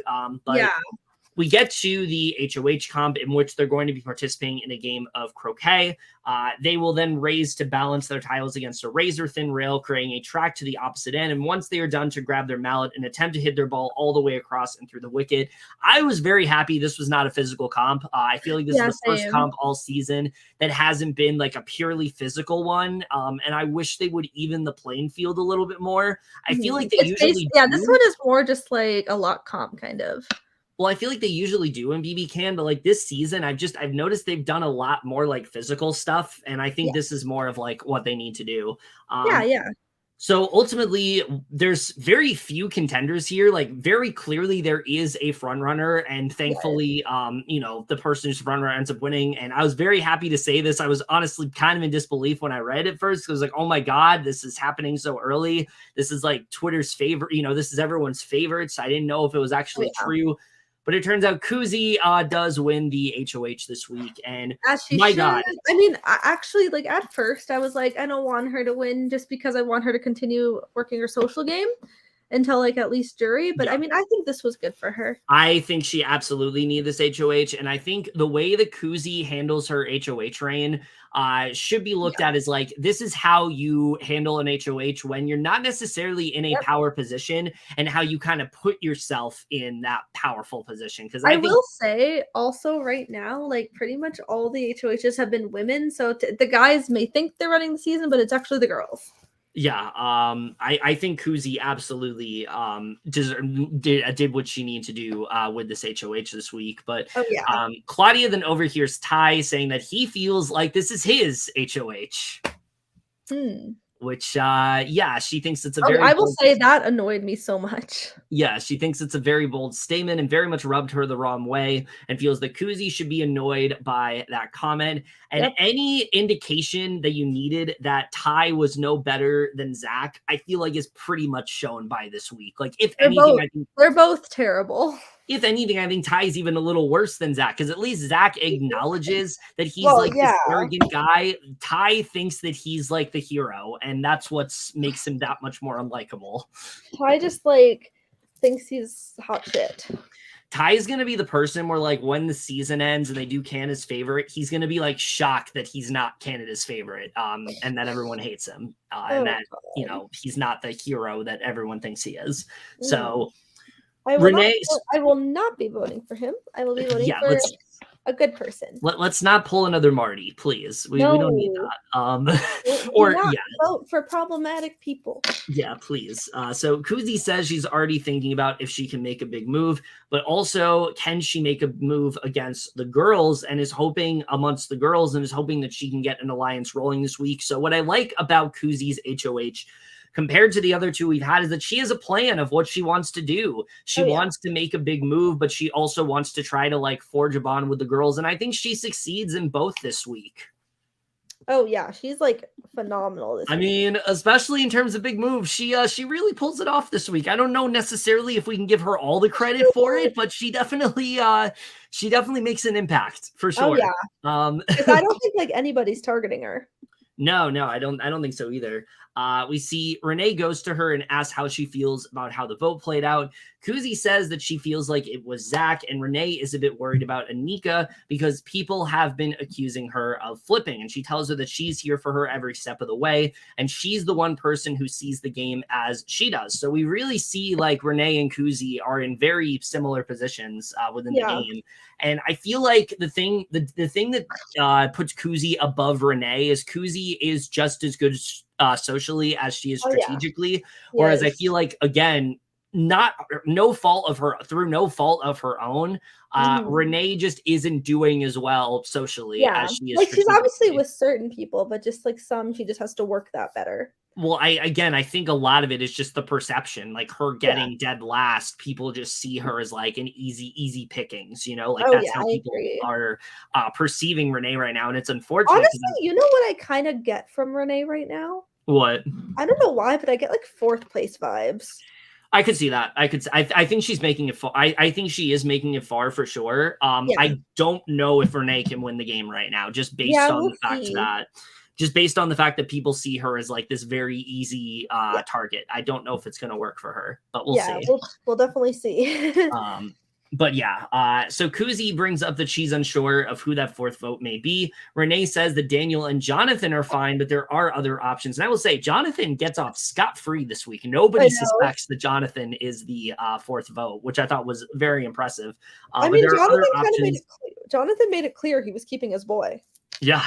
So there are other options, and she should let everyone kiss her ass for now. So Daniel talks to Renee and Claudia and tells them how mad he is, and talks about that he never told Rob he was fully voting to save him. So he told him he wouldn't, and Renee tells him not to trust Vanessa. And based on how much shit she has been stirring with trying to get Daniel, Kuzi, and Anika on board, and he says that it's all lies, that the 3 of them weren't playing to keep Rob. He says that he's playing with the wrong person, his anger that she would lie on his name. So Daniel is really just getting fired up this week over all the people just accusing him of things. So Kuzi shows everyone her HOH room, and she models her winner's outfit, which was a really good moment. Yes, as she should, because she's just amazing. She's a pageant queen, so and she's so pretty. Yeah. So Claudia tells Anika that she came into this house with the goal of working with the girls, and she says that they can truly achieve that. She feels like Ty is not good for her game, especially because of his comments over the last 24 hours, especially in front of everyone. And Anika's floored that he would even say that, which, I mean, I'm also floored that he would say that. Claudia says that she's not on the same page as him, and she doesn't agree with how he's playing the game. She says that he's got a terrible cocky attitude, which Anika agrees. Claudia says that it sucks because she really wanted to try and work with him, or at least try to get on the same page, but doesn't really think that she can at this point. I will say I really like this conversation, because like it really like brought them closer, because they weren't really close. I haven't been very big on Anika, but I will say she puts in some really good work this week, and I do think if she continues to do what she's doing this week, I think she actually has a chance of like going far in this game. My only real concern is that I feel like Anika is one of those people who can't take her own advice. I think that might be an issue for her if she ever wields power. I think that might be a potential problem. Yeah, this is like the Anika I know and love, because like I remember being really high on her preseason, and then she was just kind of like meh at first, but now I'm like, okay, she puts in a lot of work, she's with great ideas, and now I'm like, okay, she could go far. Like I'm kind of like really liking the Kuzi Anika duo. Yeah. Like Yeah, I feel like and only for her seeing just BB Can 6, like, which is mainly like a woman season, majority of it. So it's Yeah. like she's doing great. And I think she also really benefited from Kuzi winning HOH this week. It put her in a significantly better position than I think she was in. Yep, So, and she also wasn't trying to control her. She was just trying to keep her on track. Yeah, so Anika says that Claudia is a smart girl and says that they didn't connect at first, but they're starting to connect more. She wants to use her being annoyed at Ty to show her that him going sooner than later is good for both of them. So Anika then tells Claudia that she came here for herself and says she shouldn't let someone else just use her game, ruin her game, or change her, because she'll go back and look at that where she wants to be proud of her own game and not just play someone else's blindly, which, I mean, yeah, that very much should be the case. And Claudia says that Zach and Ty are very much alike and they're good at talking, but she's not going to tell Kuzi how to play her game. She trusts her and she thinks she's smart, but she hopes that she can see through Ty. And Claudia says that if Zach or Ty win this week, that they're probably just going to end up going for both of them. This is a great conversation. Which, yeah, I think this is a really good conversation for Anika and Claudia. The problem is I don't think Claudia is able to see the forest from the trees. I feel like with Claudia, like, I don't think she's like I feel like she wouldn't choose him over the girls. I just feel like she's just like flirting too much with him. I think the problem is that she generally like cares for Ty. Like, and, like, I mean, yeah, that's fine. She just needs to realize that he's not good for her at all. Yeah, that's the problem. I think the more she stays, the closer she sticks to Ty, the more it's going to actively hurt her game. And I think we're only seeing the beginning of that. So Anika tells Claudia I also get it too. She is like a very nice person, so she is just sensitive. I mean, yeah, but I think that she's proven that she's like very savvy game wise, and I just don't think she's. I think Ty is making her kind of lose sight, you know. Yeah. So Ty talks to Santina about the rogue votes, and he has a bunch of them. He knows one of them was Vanessa, and he wants to get to the bottom of it. So he confronts her on it and asks if she tried to get her on board. And this is honestly a very uncomfortable scene to watch. The way that he is just talking to Vanessa here really just rubbed me the wrong way. I was not a fan of how he was talking to her in this scene. I hated it. It was so condescending. Yeah, Ty is not, I don't like the way Ty talks to people, not just women, just in general. I think this is Ty's biggest problem. Like, he always tries to act like he is like he's bigger than them, he's smarter than them, and this is really his problem. The only person he doesn't do that to is Zach. Because Zach is just as condescending. Like, it's So she brings up that Rob came to each of them and tells Santina she did not vote for Rob. And Santina brings up that Hope didn't either. So there are 4 votes. And Vanessa says that someone put a swing vote on her and she's on the outs in this house and did one thing to try to go with the house and still can't be on the right side, which this made sense. Like, Vanessa's not on good terms, like, with the house. So she's going to do something that could put herself in a potentially much better position. And I think had they had more votes, I think absolutely this could have put her in a better position, because I think those 4 probably would have stuck together. So Ty tells her that she is getting defensive and she's upset that he would come to her like this and put her on the spot. And he says that she's now twisting his words and asks if he approached her or did she approach him. Again, I don't like how confrontational he was being here. She says that she doesn't know who the other votes were, and that's why she's upset. So Vanessa says she told herself that she wasn't going to do this, but now she's here stirring the pot and will continue denying until she dies. I love Vanessa. I love her so much. Again, it just sucks that she's got lots of fire in her. Yeah, it just sucks that we'll talk about it, but unfortunately we don't get to see enough of Vanessa. We'll get into why. No. But, really liked what we got to see of her here. I wish we got to see more of her this season. Yep. So Anika, Renee, Kuzi, Claudia, and Shania are chatting about how they manifested this. All the girls are together. They really want a girl to win. And they really want this to potentially be like the final 5 of sorts. The 5 of them stick together. Which, I mean, I'm here for. We'll see if it actually happens. Because based on how this next week is gone, I'm not sure if it's actually going to. I will say, I feel like they're at least going to I feel like they'll all get at least like final 7 or 8 together. We'll see. We'll see. We'll see.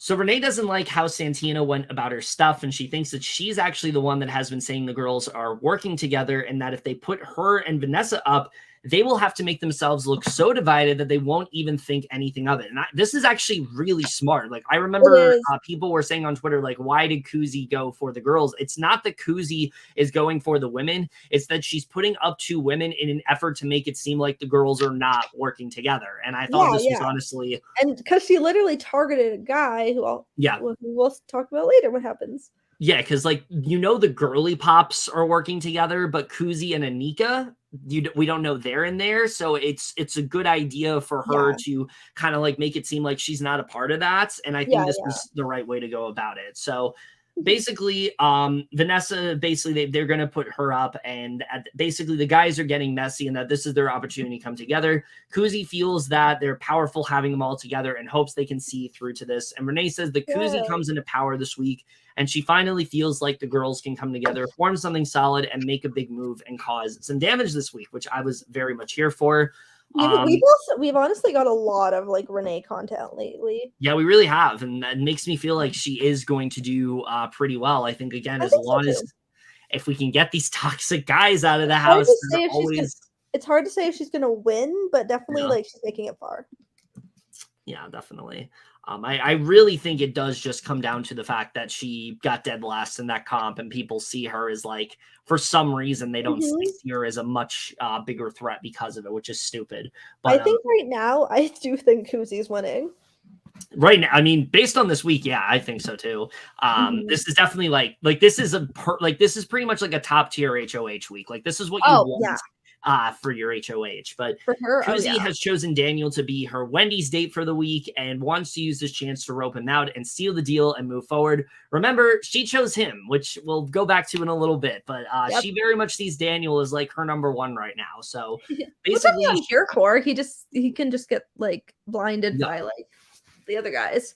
Yeah, so she receives a video from the BB Can Queen herself, Spicy V, which was great to see. But I also thought it was really funny because, Victoria winning HOH week 3 put her in a considerably worse position than she was in, whereas I feel like Kuzi does the opposite and puts herself in a much better position. I know, but I mean, I'm here for her getting Victoria, though. Oh, yeah, that was great to see.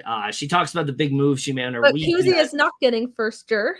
No, I don't think so at all. Nobody's targeting her. We do love Victoria, though. We do.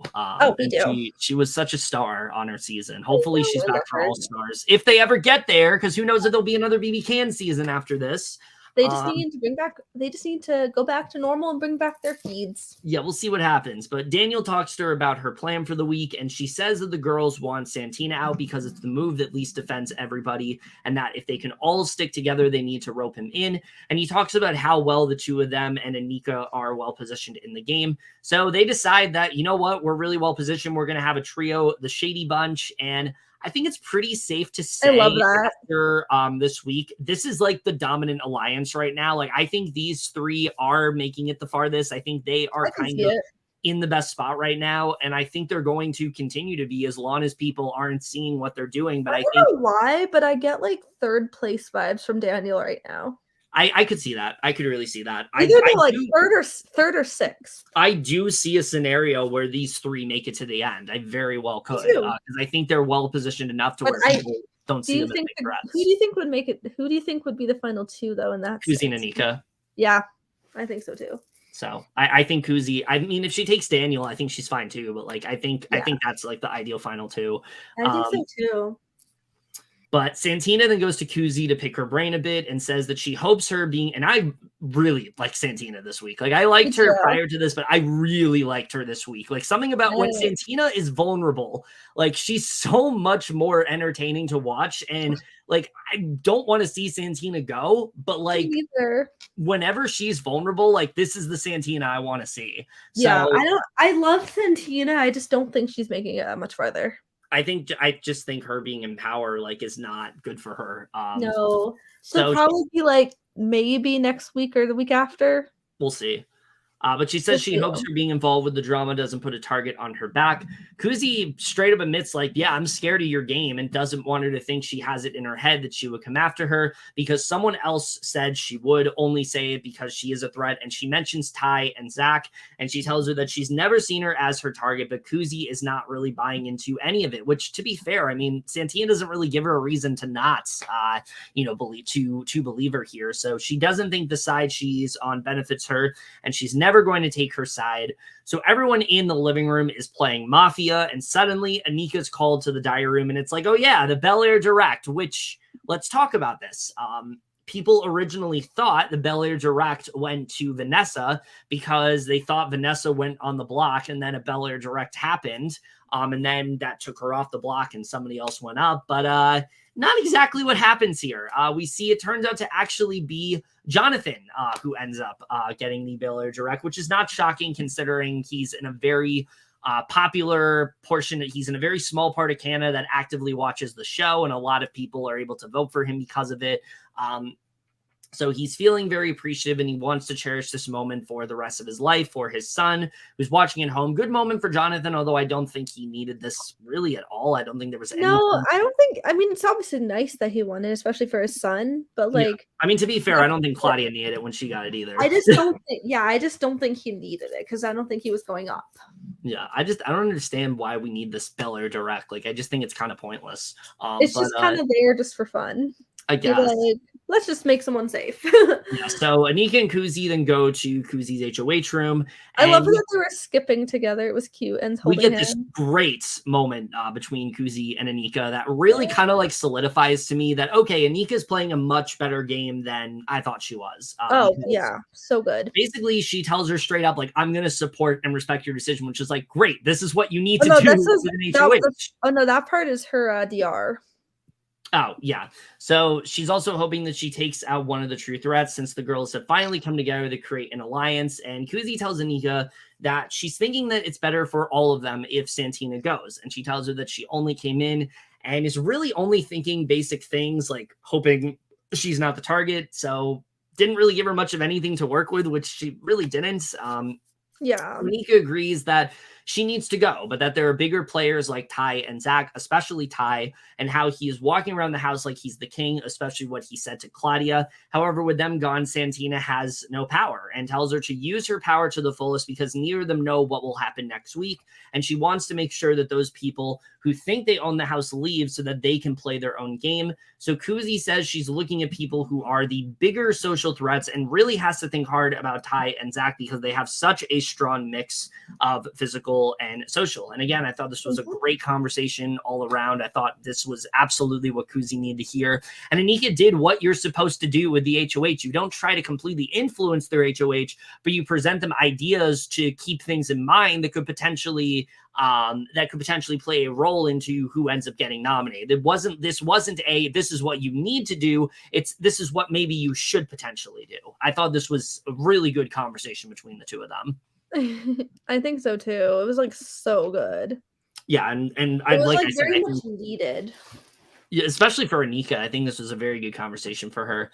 So Kuzi's then listening to music, and we get the exact opposite of this conversation when Ty walks in, and she tells him that Santina just came to talk to her, and that if she's putting her up because she thinks that she's a threat, and she feels some people have an edge over her. Ty then brings up that they need to focus on Vanessa. He's really trying to do pretty much what Zach did in the last few weeks and really try to run Kuzi's HOH here and get her to fully put the focus onto Vanessa, that they are super close as well as Zach and Hope, but that's in. And I love that he mentions those two in particular as people that he is close with, not people that like Kuzi is close with. But Santina and Jonathan are now on this island right now. They have voted against the house, and that if Jonathan sees Santina working with them, he will feel more inclined to work with them. This is the only part of Ty's pitch that makes sense to me. Like, yeah, we don't want to put up Santina because she has Jonathan and Jonathan can just come to us. That made sense to me. Like, I think that part of the pitch is good. Everything else literally is just like what benefits him. Kuzi lets him know that Jonathan is very angry with what happened and won't really ever trust them again after what happened, but doesn't understand why Vanessa should be a target. And he says that she's very smart and can win HOH and make a big move, whereas Santina can be a real asset to her, even though, again, Santina gave her absolutely nothing to work with. I love Santina, but just sometimes she just gives the bare minimum. Yeah, she really does. I think that's really her problem. Like, she has the right idea what to do, but like she doesn't really know how to go about it. And she's not very like she just doesn't really know how to talk. Yeah, she's not very articulate. She does know how to articulate her points. Yeah. Like I think I think she has the right idea, but like when it comes to having those one-on-ones, she's just not that great. So she sees through that he's mostly talking about how much of a number Santina is for him and how badly he's trying to sell him his agenda. And I love this moment where she says, like the great Godfrey said, I want that blood on my hands. I was like, that was so good. This was just such a great moment. And nice. We get to the nomination ceremony, and while there have been a few options presented to her, she does decide to nominate Vanessa and Santina. Vanessa because mainly she's a strong player, but doesn't really understand her gameplay, and Santina because she's like a real force to be reckoned with. And I think this was the right nominations for her. Everyone kind of sees Vanessa as a big threat, but Santina, and like she didn't want to go right ahead and put up one of the big men. Yeah, I mean, I saw people say that this could have gone really bad if like Santina won veto, or if one of them took Santina down with the veto, that Vanessa could potentially go home and she doesn't need Vanessa to go. But I don't think Vanessa would have gone here. I think Vanessa has enough people that are going to keep her around because they see her as like this wild card of sorts. I don't think she also said Santina's good at comps and her gameplay is unclear. So Vanessa's surprised or upset because everyone wants her out, while Santina is very much angered and plans to not be honest with Kuzi, since she really wasn't honest with her at all. And that's pretty much was so mad. Yeah, Santina, especially in the next episode, really just shows like how again, just the fire that is lit under her when she is put on the block. Which is very exciting to watch. So that's really where we end Sunday's episode, which again was a bit confusing because Tuesday. Yeah, this is where we end Tuesday. Did I say Sunday? It's Tuesday, Wednesday, Thursday. I know, I'm so used to BBUS. Okay, that's where we end Tuesday's episode, which was very confusing. Also, it's normal Big Brother Canada too, right? Yeah. No, Monday. Oh, no, it is Monday. Yeah, it's usually Monday. But I was very confused at this point because it's like, okay, we know Vanessa somehow ends up off the block and somebody else goes up in her place. And well... Oh, wait, that's fine, I think. Allie's going to get right into Wednesday and talk about what really ends up happening there. All right. Which I will say, Wednesday was a much better episode than Tuesday's. I really just felt like Tuesdays we didn't get to see enough of Kuzi's HOH reign. Yeah. Wednesday, I felt like we really got to see enough of what was going on here. Oh, yeah. It just sucks that, again, we didn't get to see it on feeds. I know, I'm sad. But heading on into Wednesday, very early on, the house guests are told that due to a sudden medical emergency, Vanessa has left the game, and Kuzi now has exactly 1 hour to name a replacement nominee. So, what are your thoughts on this right off the bat? I mean, it makes me really sad that she left just because, like, she was so fun to watch, and she, like, caused a lot, just going off on Zach and everything. Yeah. She had a fire in her. She could have done really well, like, especially if she won an HOH. But I mean, I definitely, like, obviously it's understandable. Like, she had a medical thing where that was more important to just leave the game and go home.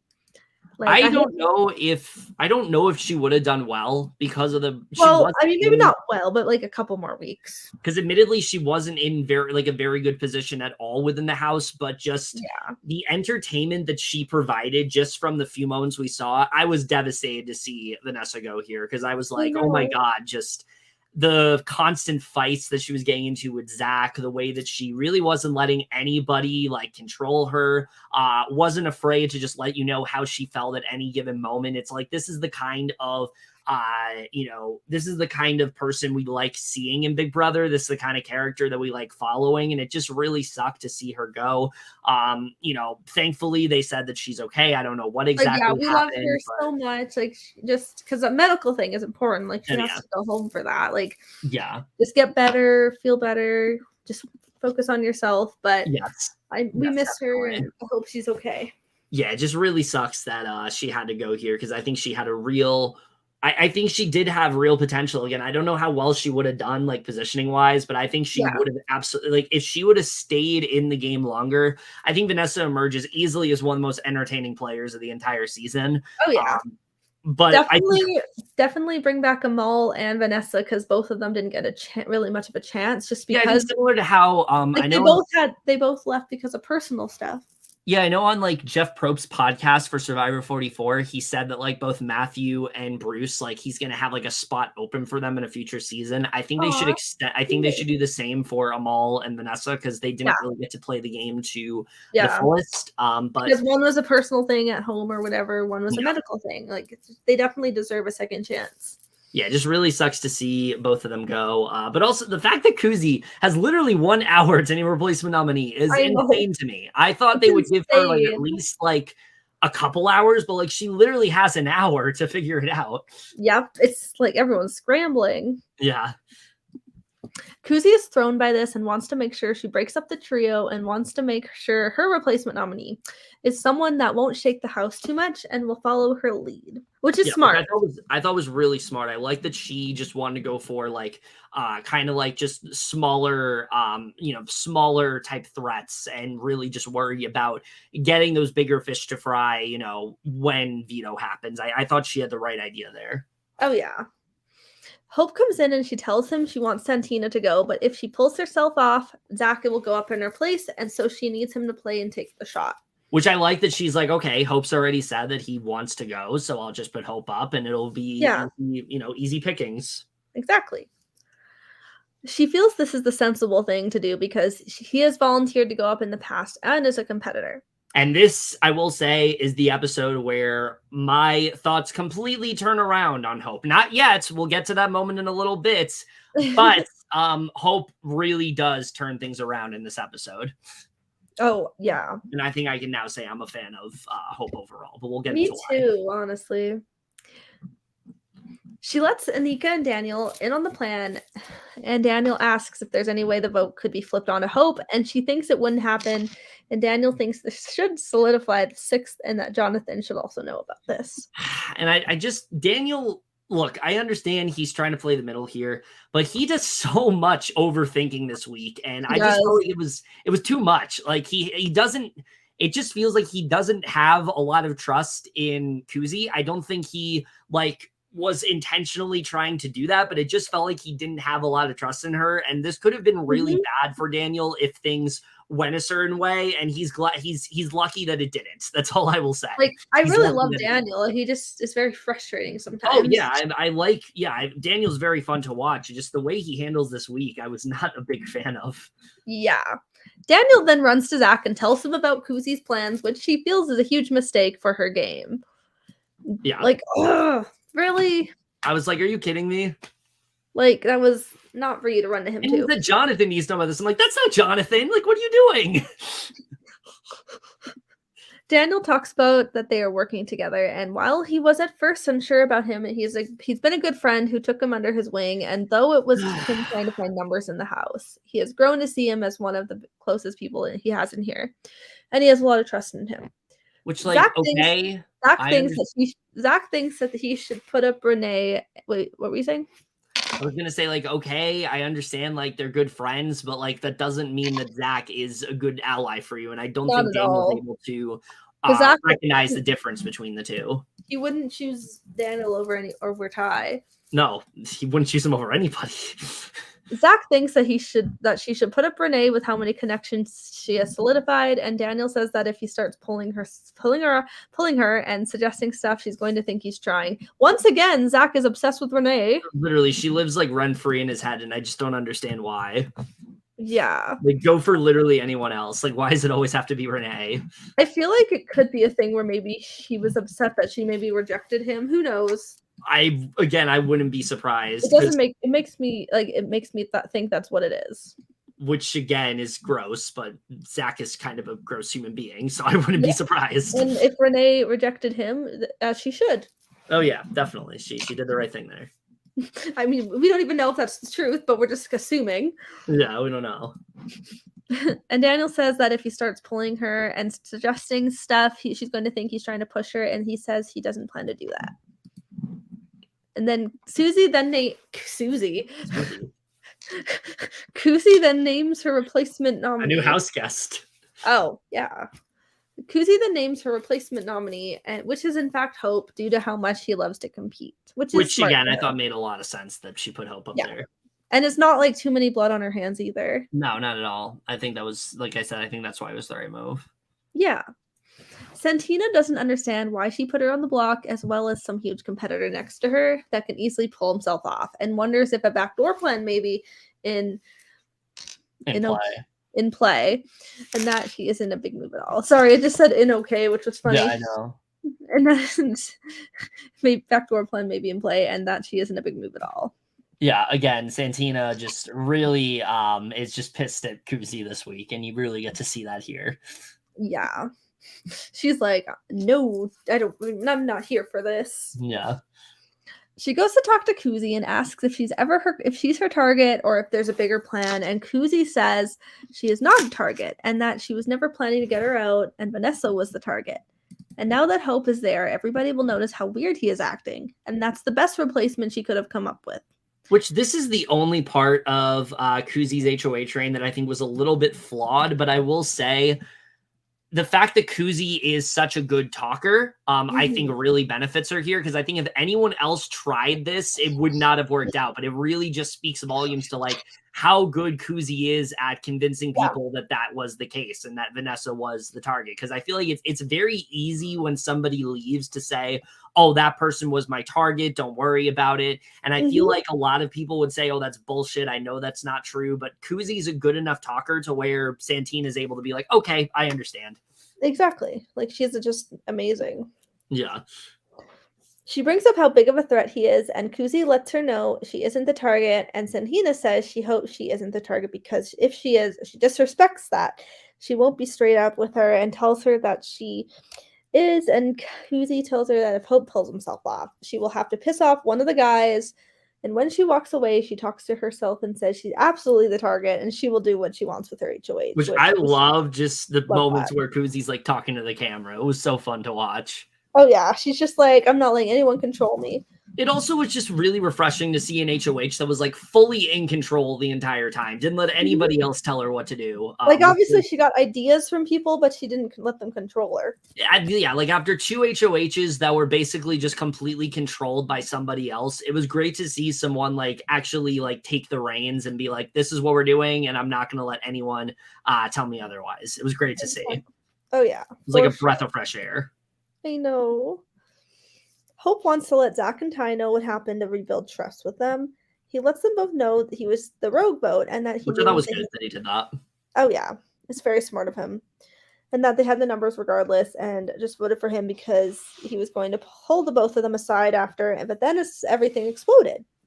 Zach says he appreciates his honesty, but because they had their doubts. And Hope says he's not good at lying and that either this week or next week they want to line him up for eviction, he's down. Which I was like, are you kidding me? He's literally going to tell them when to put him up. But then we get some clarity as to what's actually going on. And this is what really made me turn things around with Hope, which let's talk about that a little bit. He talks about for the last week, he has been telling everyone he has been wanting to go home, but it's actually all a lie. He's here to stay, and to win the whole game coming into this house, he knew he would be a big target. And for people to think his goal isn't to make it all the way to the end will make him feel disposable to others. And he can easily come along for the ride, and that has helped people open up and trust him that much more. Yeah. What did you think of this reveal now that we know what's actually going on?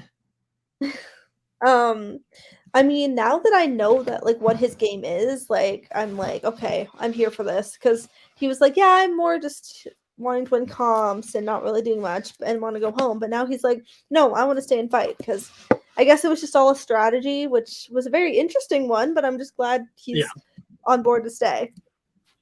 Yeah, I was just like, oh my god, I was so happy that this was the case because I wanted to like Hope, but I just couldn't because it didn't seem like he wanted to play the game. It felt like he was just there for comps. But now we're realizing, no, this is the perception he wants people to have, that he's just here to play comps. And then when he doesn't win a comp, like he wants to go home. I do think that it's like, okay, now we have more of an idea of what he's doing. He actually does have a reasoning, he actually does want to stay. He's not just there to, play a few comps and then leave. He actually does have a strategy. So it was really great to see, okay, he actually is here to play the game. My only real concern, and I want to hear your opinion of this, because I think I talked to you about this last night. My only real issue now is like, I think his strategy of people wanting to see him as disposable is a good one short term. My concern is like, if Hope somehow makes it to the end and he uses that as like his pitch for why he should win, I feel like people aren't really going to respect it, because I feel like at a certain point when you are trying to make yourself look disposable, you end up being disposable. And I think that could be like the fundamental flaw of this. I kind of agree with that. Like, it's like I feel like he has a chance to win in the end, possibly. Like, he just really has to, like, he has a good arc. He does. He just has to, like, really own what he did and, like, really just. That's the thing. I don't know if they'll respect what he did. Yeah, it's just, like, hard. He'll really have to, like, sway the jury. But, like, it'll be hard for him, but he definitely has a chance. It's just, he just has to be careful. It's a very unique strategy, and you have to explain in such a way to where the jury's going to respect it. And I just feel like with how much Hope has been focused around the idea that I want to leave and things like that, I just don't know if the jury's going to respect it. So I like the fact that Hope is playing the game. I like the fact that he isn't going to let these two guys just like walk all over him, and he actually isn't, just a sheep to them in that way. But I'm just a little concerned about, is he going to continue to do this within the end game? I think that might be a problem for him. Yeah, it's going to be interesting if he makes it to the end. Yeah, I don't know if he will. Like, at this point, I think Hope is someone who is going to come up short, but we'll see. Yeah, we'll definitely see there. It's definitely a very unique strategy. I haven't really seen, I don't see a lot of people do something like that usually. It's definitely a very interesting strategy. Well, because I feel like a lot of the time when you have a player that's like checked out, people always jokingly say, okay, but what if this is all strategy? What if they're actually doing a lot more? And most of the time they're joking, but this time around, it's like, that actually is what's going on. Hope is actually doing this all as strategy. So it's interesting to see. It really is. He hugs the both of them and tells him he sees him as an older brother, and he hands him something which Ty questions, and Hope says it's nothing. Very important. Very important. This is very important to the rest of the week. After their conversation, Ty asks Hope what he's planning to do with the veto, and he says he will be pulling himself off, but if that's not the move, then it isn't. And Ty says he needs him to do what he tells him to, but he won't put him in a bad position, and will try to get him to do something big. Hello? Oh, you got like you completely cut out. Hello? Hello, you cut out. What happened? Oh. I said, I think the fact that the way Ty is talking to him is so bad, and I don't think that Hope is, like, I don't think Ty is aware of the way he's talking to Hope right now, and it's really hard to watch because he really is just, like, talking down to him. He's like, no, I want to be in control. I'm going to tell you exactly what to do, and you're just going to go along with it. It's like, again, Ty has an opportunity to prove that he's not like Zach, and he does everything he can this week to show he is just as bad, if not worse, than Zach has been up to this point. Like, Ty's just being like really rude. I think if anything, he's a worse version than Zach, because like I said, at least Zach is aware of like his arrogance, and Ty's not. Ty's like, I'm just this like hero. Yeah. Ty talks to Santina, and he tells her she has no reason to be stressed because this is the best case scenario for her. She needs to control the veto first, and that if he and Zach aren't able to play, she now controls what the veto does. She asks what will happen if Hope wins veto, and he basically insinuates he will be using it to pull her off. And it doesn't matter what happens from there, and she needs to put her trust in him and not be pissed off, but he's really trying to pull something crazy and tells her to not storm around and makes him look bad and that she's so unpredictable and acting like he doesn't trust her. I don't know why he told her this plan, especially if like Hope wasn't down for it. Like this is something that's like really crazy, and I don't think you go around and spread, because if you're promising this to Santina and Hope wins veto, like she's expecting it to happen and then it doesn't, it just makes Ty look that much worse. So I don't know why he like entertained this to her. Yeah, that was just weird. Like really, she doesn't like that the guys just want her to agree and to hide her emotions, but they clearly run the house, and who knows if they're telling the truth, telling her the truth or not. So she's just trying to give them what they want so she's safe. She's annoyed, but she knows she has to kiss ass if she wants to stay in the house, but hopes to win the veto so she can change the narrative. Yep. And then it's time to pick players for the veto comp. Santina picks Anika, Hope picks Zach, and Kuzi picks Ty. And then it's like worst case scenario. Yeah. Kuzi is confused why Zach and Ty are both picked to play, but she hopes the noms stay the same or else it's go time. Santina is hoping the trust from the people she's supposed to be working with is actually there. She goes to Zach and Ty and they ask her how she feels about the lineup, and she says she hopes she can win, and they tell her she has no chance. Which I was like, are you serious? You literally just told her that? She does have a chance. She literally won an HOH, you assholes. Like you're supposed to be working with her and like encouraging her, and you're making her feel like shit. Making her feel like crap. Like really? Yeah. She leaves and Zach says that a male player he had not been asking to go home the last few days, they wouldn't even be entertaining this. Which I was like, are you kidding me? Like, why does it matter that Hope is a male player? Who cares?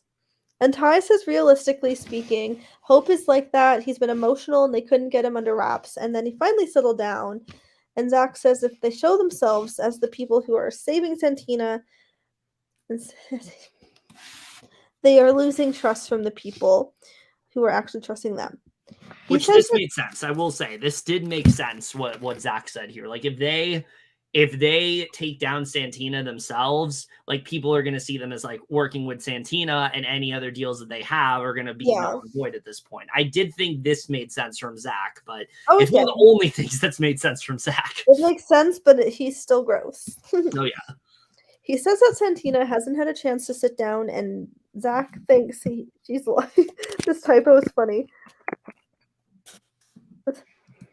Because he spelled Zach with an X. Oh yeah, it said Ack. He says that Santina hasn't had a chance to sit down, and Zach thinks she's lying, and they should pull her aside after the veto ceremony, and Ty says he has no reason to go against her, and that her word is important, and that he's not listening to him, and Zach says he isn't listening, and he doesn't communicate well with liars, and if someone shows him they're a rat, that's what they are, and they just need to stay out of the way for now.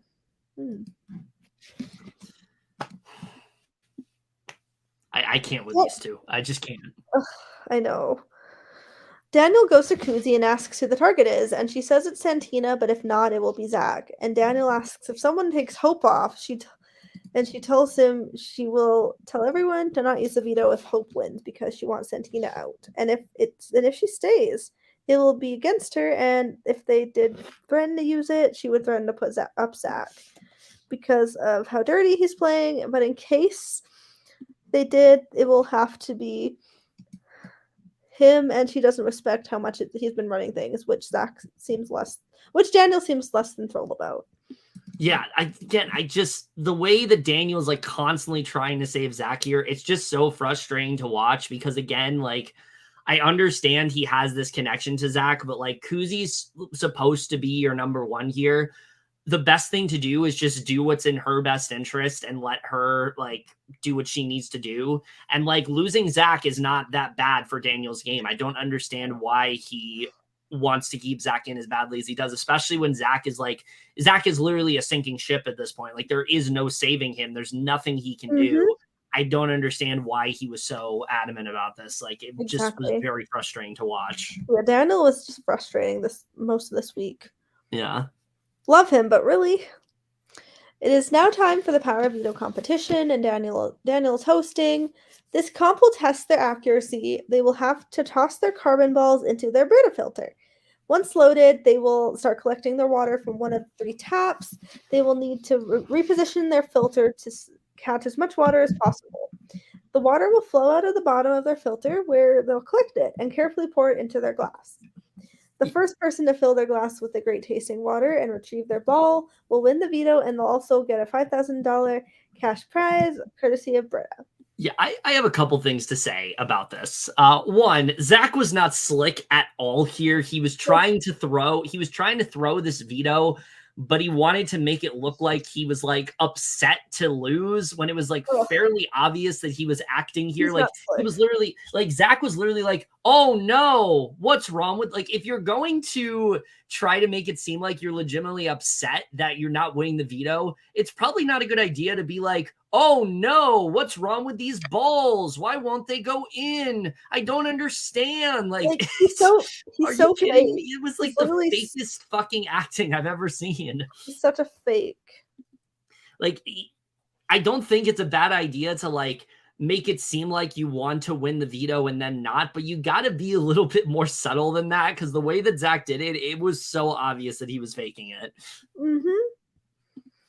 Very. But also very interesting outcome, I think, with the veto here. It was.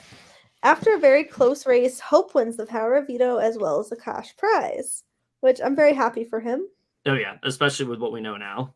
Oh yeah, definitely, because he could have been fucked. Yeah. Renee and Hope are happy dancing. She tells him to make this decision for himself and to not make a dumb move. They both want to make big moves, and he lets her know he's using it on himself, which is smart. Oh yeah. I love that conversation with them.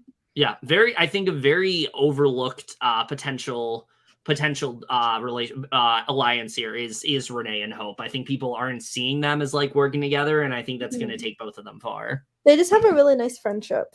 Yeah. Renee and Kuzi talk, and Kuzi lets her know she's putting up Zach in Hope's place. She'll explain to Santina she was never the target. She just couldn't tell her the plan. She didn't know if she was going to tell Ty. All of the girls come in, but Renee says they can't all be in at once, and they try to figure out who should leave first. I love this when they were all just like trying to figure out like who should leave, and I think Shania leaves first, and they're like, "Well, we can't go in this room." It was hilarious. Yeah, it was great. They're like, "We can't look suspicious." Yeah, and then they all left at the same time. They're like, "No, we gotta like disperse." I know there was like I think a couple who left, and then a couple who stayed. Kuzi talks to Anika and Daniel about what to do next, and Anika feels it needs to be Zach and Ty, but Daniel questions why it shouldn't be Dan, which Anika he is really just a puppet, is saying that he's really just a puppet towards Zach and has no real social game, and if only makes sense to take the shot now because they won't get it again, which is the fact that she said the word sock puppet, sock is gonna play a big part in the next episode, spoilers, but keep in mind the word sock. Just keep saying sock. Kuzi tells them how they are both pushing her to get rid of Renee, and she knows they have to get rid of him now, which Daniel tries to push again, saying they are all equal targets, but lets them know besides 2 of them, he sees Zach as his closest ally, which he doesn't like because he thinks this may have been the plan all along and he has been lied to. Which again, I don't understand why he was upset about this. Like, it's Kuzi's HOH. It really doesn't matter. You're not like, you're supposed to be working closer with Kuzi and Anika anyway. I just didn't understand this. Yeah. Kuzi says when they came into the house, it was her, Ty, Zach, and Santina, and said they would take each other to the end, and if they were on the block, he'd save her first before Daniel, and Zach will go to any level to get what he wants. Daniel's unsure whether or not he could actually evict him if he does go on the block.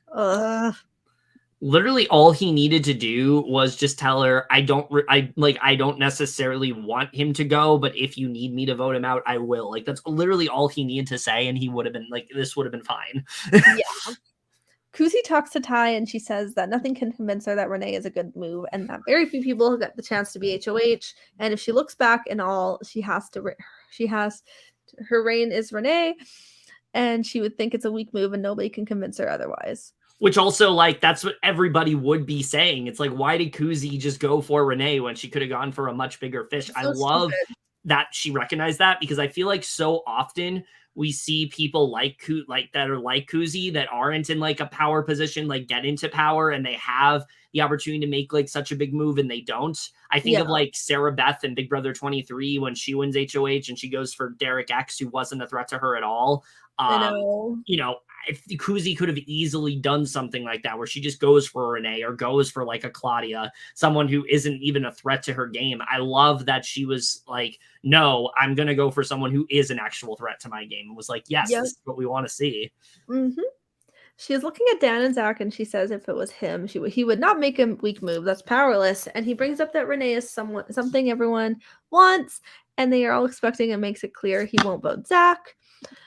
But won't vote Zach out, but could think about Dan. And she says either way, she will have the numbers. And he says people aren't expecting her to do that, and that Renee is an indirect threat. And she says she isn't going for indirect. She wants it to be a direct threat, and calls her out on how big of moves he and Ty have been making. And now he wants her to go for Renee, and he says both will be a big mistake. And she says she is ready for all the smoke. And he says there are so many people she can go for, but she wants to fake out of the big fish, which has to be one of their people, and that she wants to take all the big players out, so there's only weak players, and shows she is only willing to go with weak players. And she says the people he considers weak players also have a game they are playing, and he is simply oblivious to it. Because they're not working with him. Because he's just cocky, and going for Renee is stupid. Yeah. She can promise him things. I'm surprised they didn't mention like Shania too for not doing much. Oh, she does mention Shania. Oh, wait, who? Like Kuzi. She says you think Renee is like a big threat, but Renee's actually playing a really good game. Shania is actually playing a really good game. Oh, yeah. Like, I'm surprised they haven't mentioned. I'm surprised Ty and Zach didn't mention Shania as someone to go up. Yeah. Because they have this tunnel vision for Renee, and it's like annoying. Yeah. She can promise him things, but not his friends, and he asks her to think about it and tells her to just let him know what she's doing, which she assures him she will. She says she came here to be a menace and to set this house on fire and walk out.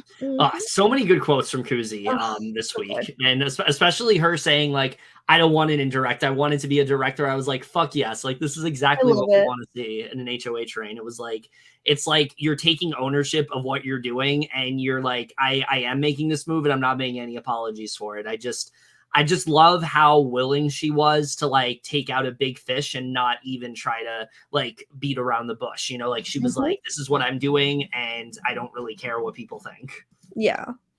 Ty goes to Hope and Zach and lets them both know Kuzi isn't planning to go for Renee, and he may need Hope to do something crazy this week and stay on the block. And he says from day one, every single thing he's been doing has a purpose, and to make people believe he didn't care about the game, and needed it to happen to make him stay this long. But when he wins that veto, he gets to do what he wants with it. So for someone to tell him what to do makes him feel like an idiot, and they think he's there just to be used, and he's the sock, and they're the puppet masters. And you'll be thinking about socks a lot, Hope. I'll just say that. Yep. And he knows if he stuck with them and rolled that train over to the end, he'd be okay. But the way they have been shifting the house and making things happen, he doesn't stand for. Good. He wants to do the right thing, and it makes sense to stick with Kuzi and what she stands for. And he knows he'll be on their radar, and he's ready to take himself off, and that will be his shot for the rest of the season. Again, such a great moment from Hope here. He has two great moments in this episode, and this especially was the moment where I was like, I am fully like on Team Hope now. Like I can fully say I've been enjoying his game, and I hope he gets far because I really like what he's doing here. It's hard to say what place he's going to get, but I do want him to go far because I really like him. I don't a really very know. nice I person. think if he continues what he's doing, I think he's going to make it far. My concern is just people are going to see him as like someone that's easy to pick off, and he goes like, We'll against see. a big Why target. do I feel like I kind of get like double eviction vibes from him, just like Jonathan. Maybe if they even do a double We'll eviction. See. Yeah, we'll see. Or a people triple. are saying they might not now because of what happens later. A triple? Who knows? I don't think we're gonna get a triple. Yeah, I don't know. We'll see. Ty informs Zach that Kuzi is leaning towards putting him up. Ty says he has something that can get Hope disqualified from the game. Like, fuck off. Zach says if it's the letter, and Ty says, yeah. Ty says he'll start playing dirty if he has to, which I hate. I was like, what letter? Like, what are you talking about? I hate him. It is now also, time. I will say though, going back to that one scene with Hope and Ty when he gives him the letter, the way that both of them handled that was terrible because Ty's like, what is this? Like he said it very loudly, and then Hope's like, nothing, broski. Like the way they both went about that was horrible. If anyone overheard that, it would be suspicious. Because I would think it's like maybe a power or something. Like I would be very suspicious of that. It's so sus. I'm so mad how they handled it. Oh yeah. It is now time for the veto ceremony. Hope decides to use the veto to save himself, which as he should. Oh yeah. He came to show Canada he's a competitor, and he has that dog in him. And then Kuzi says, they say you missed 100% of the shots you don't take. Someone in this house frequently tells her that her biggest regret will not be using the opportunity to take the shot while she has it. So for that reason, her replacement nominee is Zach. Woo! Like that, Zach's on the block. Mm-hmm. Zach thinks there's a lot of good actors in this house, and this is the first rush he's had in some time. He says everybody has been sleepwalking through this game, and he's here to play. Yep. He's here to play. Santina cannot be more excited that she is up against Zach because she knows she's going to be there next week. So now she's like, thank you, Kuzi, for putting me up. Now she's happy. Yeah. So that's everything going on Wednesday. Yeah. So this begins what I think easily ends up being one of the most unhinged weeks of Big Brother we've seen in a very long time. Thursday's episode, in my opinion, is going to go down in Big Brother history, I think, as one of the most intense episodes I think we've ever had on this show. It's insane. And thankfully, it's not because somebody said something racist. At least we don't think that happened. We don't know because we don't have feeds. But I will say coming into this week, there was a lot of fear as to what was going on. We were told, I think, Monday that like they weren't going to do any more digital dailies, and people were kind of freaking out, like what's going on. Not just that, obviously they were angered, but they were also like, what could possibly have happened that they don't want to show it. So a lot of people were just kind of thinking the worst. But thankfully, what we got here, this was fun drama. I wouldn't say this was toxic drama. This was fun drama. Like this was something that was generally riveting to watch. I can say that this was probably the most I've been like glued to the screen watching Big Brother in a while, and I just generally loved what we end up getting here. I would not have at all expected, even at the beginning of this week, for things to end the way that they did. But my God, this episode is just a monster to talk about. And the other thing I do want to preface, though, is like two things. One, even if we had feeds, I don't think we would have seen any of this because it would have just been, there'd be so much going on, they wouldn't know what to show. Yeah. Two, I do wonder what we didn't see. Like that's something that I do wonder when watching this episode. Like, what did we miss out on? If this is what we got here, what didn't we get to see? Like that's something that I think we'll always be thinking about. And it just kind of sucks that like we'll never really know what happened.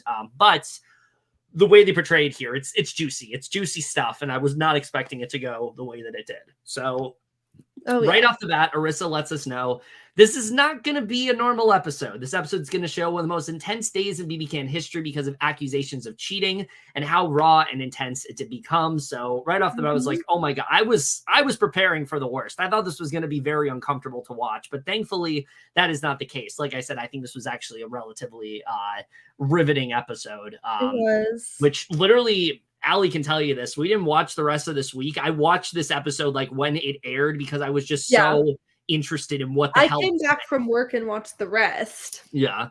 and then we rewatched it earlier today. So yeah. Ty then talks because obviously we had to do the notes. Yeah, so Ty talks to Santina, and he says that he will get the house back, and it's going to be bad, and that it's game time. So right off the bat, you know some shit's going to happen.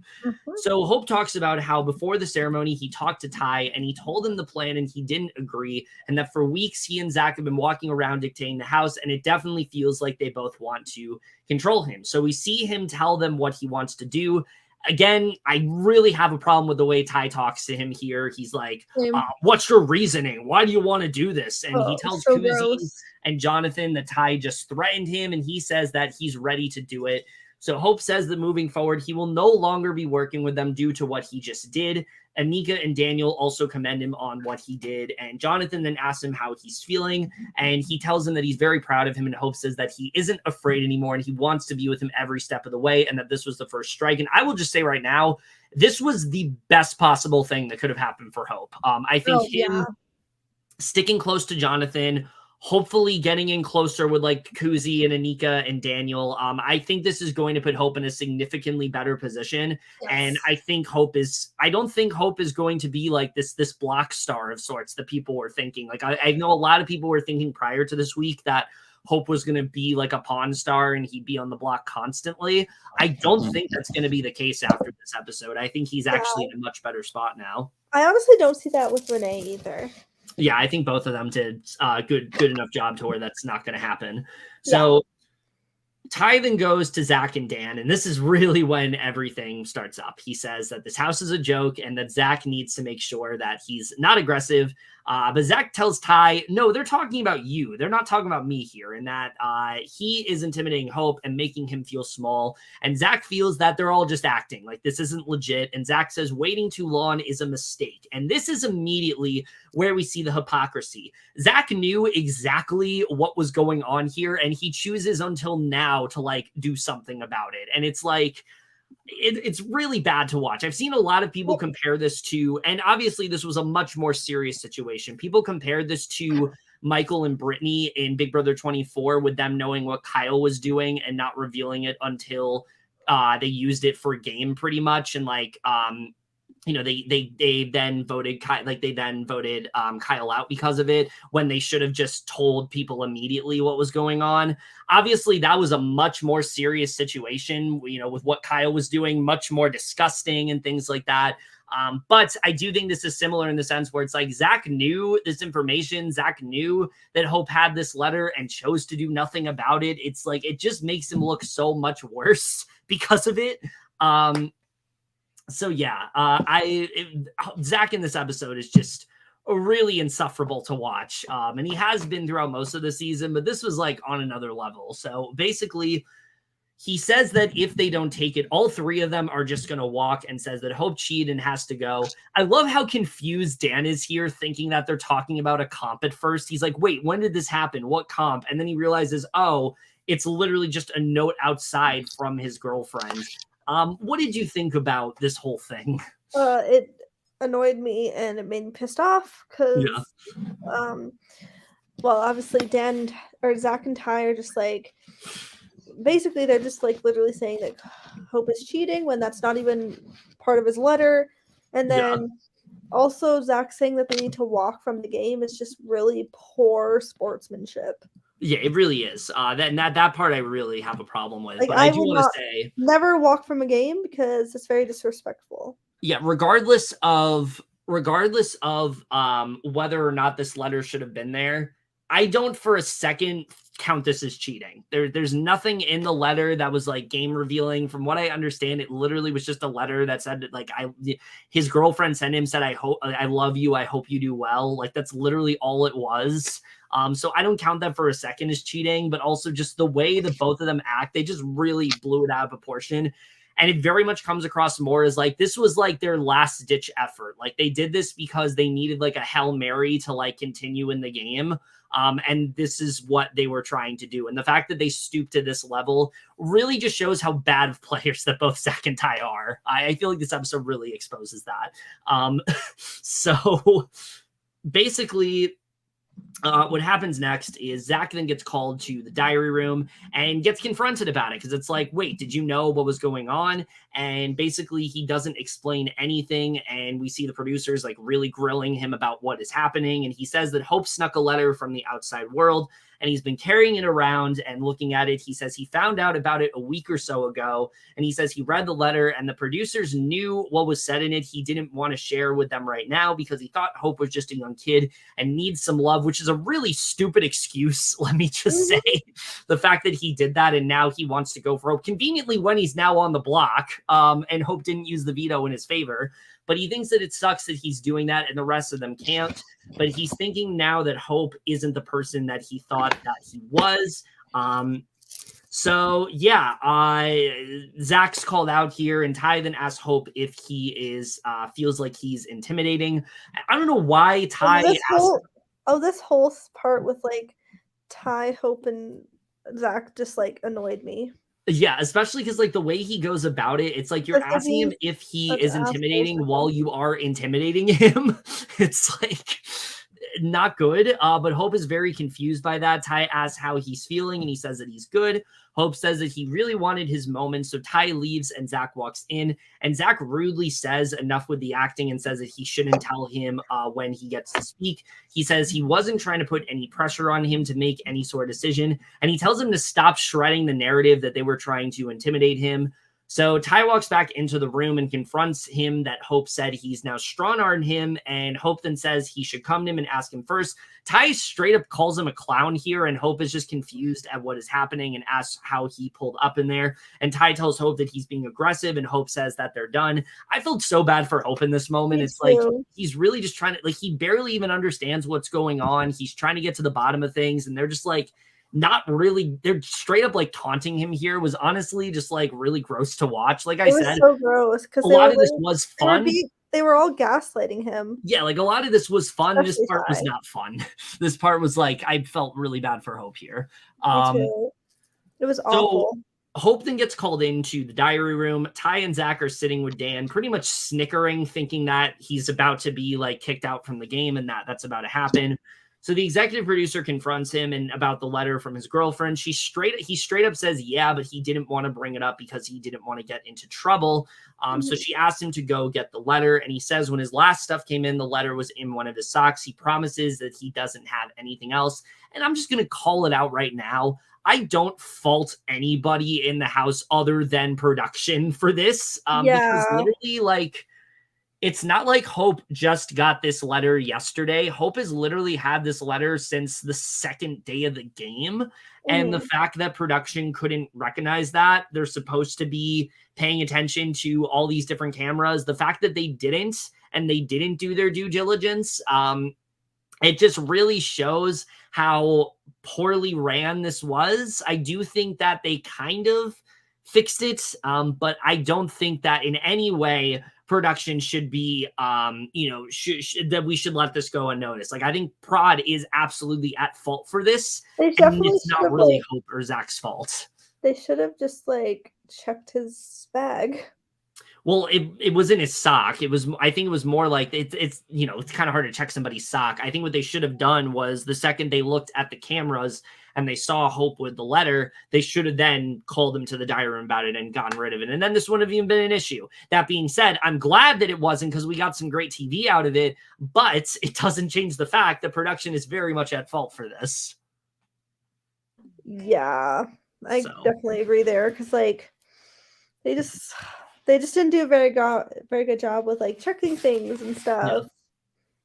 Yeah. Like it's not, I wouldn't say like, no, it's not cheating though. Cause like it didn't have any information about the game. It was just it's not cheating at all. It was just that his girlfriend saying good luck. I honestly don't even think that, like, let's be honest here. I don't even think that Zach and Ty saw it as cheating. I think they saw it as this is our easy pass to get out of the week. And they thought that they could push this narrative and it just wasn't working out because it didn't make sense in the first place. I know. So Hope is then terrified of what's going to happen. Understandably, you don't like it when I don't think any of us likes it when production yells at you. So he tells Anika, Jonathan, and Daniel that he thinks he's getting kicked out. They're all shocked and confused because they don't really know what's going on. So they ask him what's happening. He lets them know, and Anika tells him not to panic and says they're trying to get into his head. Hope is upset that Daniel still thinks of Zach and Ty as friends, and he's completely floored by their behavior here, especially Zach's with trying to get a vote to stay. And I thought this would be Daniel's, realization that Zach is just not good for his game at this point, that he needs to just let him go. I thought that's what was going to happen. Daniel, after Hope said that, it's just Daniel, cut him off. Yeah, I thought that's what was going to happen, but we'll get into that. So Zach tells Daniel that Hope cheated and that he's going to deal with it and the integrity of the game. So Anika then tells Kuzi, Shania, Renee, and Claudia about what was going on. And Renee is sad and gets up. Then Anika says that they leaked a very personal thing of Hope's and now might be in trouble for it.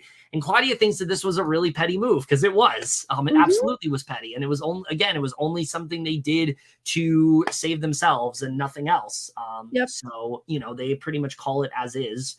So Ty then asks Kuzi what her perspective is, and she says that they pulled a move that was below the belt, and we get an amazing moment from Kuzi here, which, like I said, Kuzi's had a lot of great moments this entire week, but I feel like out of all of her moments within her HOH, this is the moment that's going to go down as one of the best HOH reigns. So good.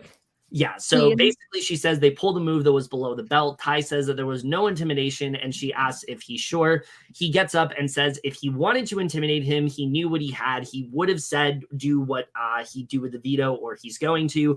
Kuzi's very confused how he cheated and that it isn't cheating, because, again, it's not. Nope. She says that him and Zach are wrong and that they are playing dirty. She tells him that he's going home and that Ty's next. And so he walks away, calls her a clown as well. Fuck that man. Which, pick a different insult at this point. Are you just going to call everybody clowns? You know what? I would just, if I was him, if I was Kuzi, I'd just be sure, I'm a clown. What's wrong with being funny? Yeah, literally. So Kuzi then lets the entire house know that she fears nobody. She says, if you played a dirty game, she will call it out. Zach then asks her if someone cheats, it's not dirty. She asks how he cheated. She asks him what the letter said. And Zach says that it's an unfair advantage. And Zach rudely tells her to let him finish and says that they didn't expose him. And I really had a problem with the way Zach was talking to Kuzi here. It was basically like a microaggression. Yeah, the way he was don't put you he was don't talk to me that way and things like that. And says they didn't expose him. They were just called called intimidating. Kuzi then argues with him on this and tells her to not get in his face, which I did not like that. I did not like that. Daniel just tells them to separate, and this again, I was like, Daniel, okay, that I was also not okay with, because really, he could have said something, but he's just no, separate, please. If he was trying to de-escalate the situation from Zach's perspective, tell Zach hey, don't maybe ease up on Kuzi, that would have been fine. But he's basically telling them they're both in the wrong for fighting, which is just not the case. Mm-hmm. Yeah, Daniel is just kind of being weak there. Yeah, so Kuzi tells Zach the reason he is what he is because of the person he is. She's very proud of her decision to put him up and says he's going home. She calls him the dirtiest rat that she's ever seen, and Anika tells him he trusted him with information and says it's not for him to decide if it's cheating or not. Kuzi asks why he didn't report it immediately with only bring him now, which I'm sure we've seen all over Twitter, since it's happened. People have been playing that little clip of her saying that, which, I think this is something that people bring up all the time when things like this happens. It's why didn't you do it then? Why are you only doing this now? And she says that he goes to the lowest of lows to get what he wants. Zach calls her crazy. She tells him to take a seat, and she absolutely owned him here. You could see by the end, Kuzi and Anika killed it there. Yeah, Zach had nothing to say after this. He was well, I guess you're right. And Zach's Zach's well, I didn't win. Yeah, pretty much. He wasn't going to anyway. He was on the block. And he was probably about to go out Unan. But oh yeah. Well, actually, I think the only person who'd keep him is Ty. Probably. So Ty tells Zach that she's basically trying to say that he's breaking the rules, but not cheating. He says that if there's rules in place and they're broken, that's cheating. Which that's not true. That's literally not true.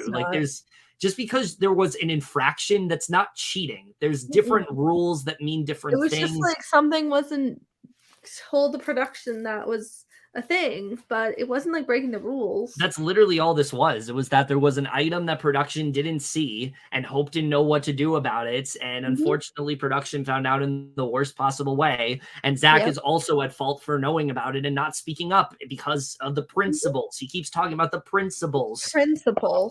But I don't think the principles are what matters here. What matters is Zach not leaving. So Zach doesn't understand why they're discussing whether it's cheating or not. He says that Hope should be the one evicted this week, and Zach and Ty want to win HOH next week and see what happens.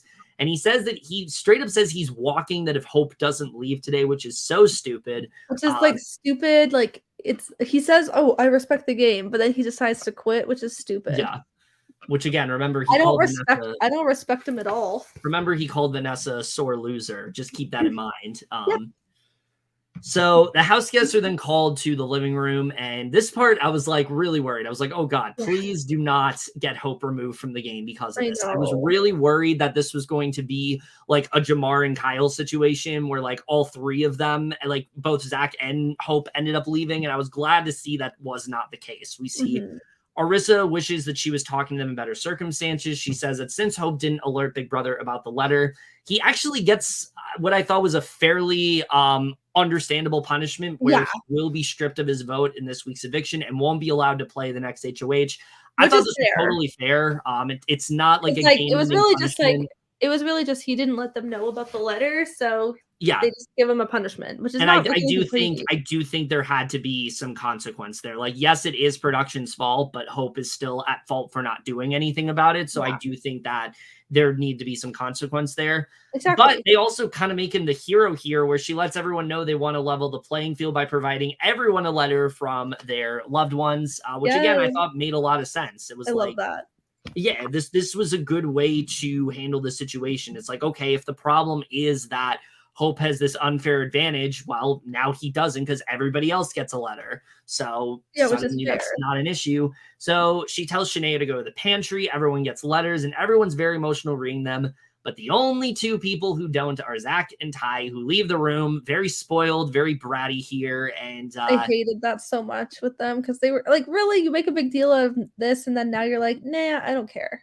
Yeah, the two of them are not satisfied by this decision. We see Zach is wondering, how is this fair? How is this good? And I felt like I was watching an org here. I legitimately did. Like, I felt like I was watching an org where they make a rule and they handle something and people are upset with what they do and they threaten to walk from the game. Like, how many times have we seen that happen?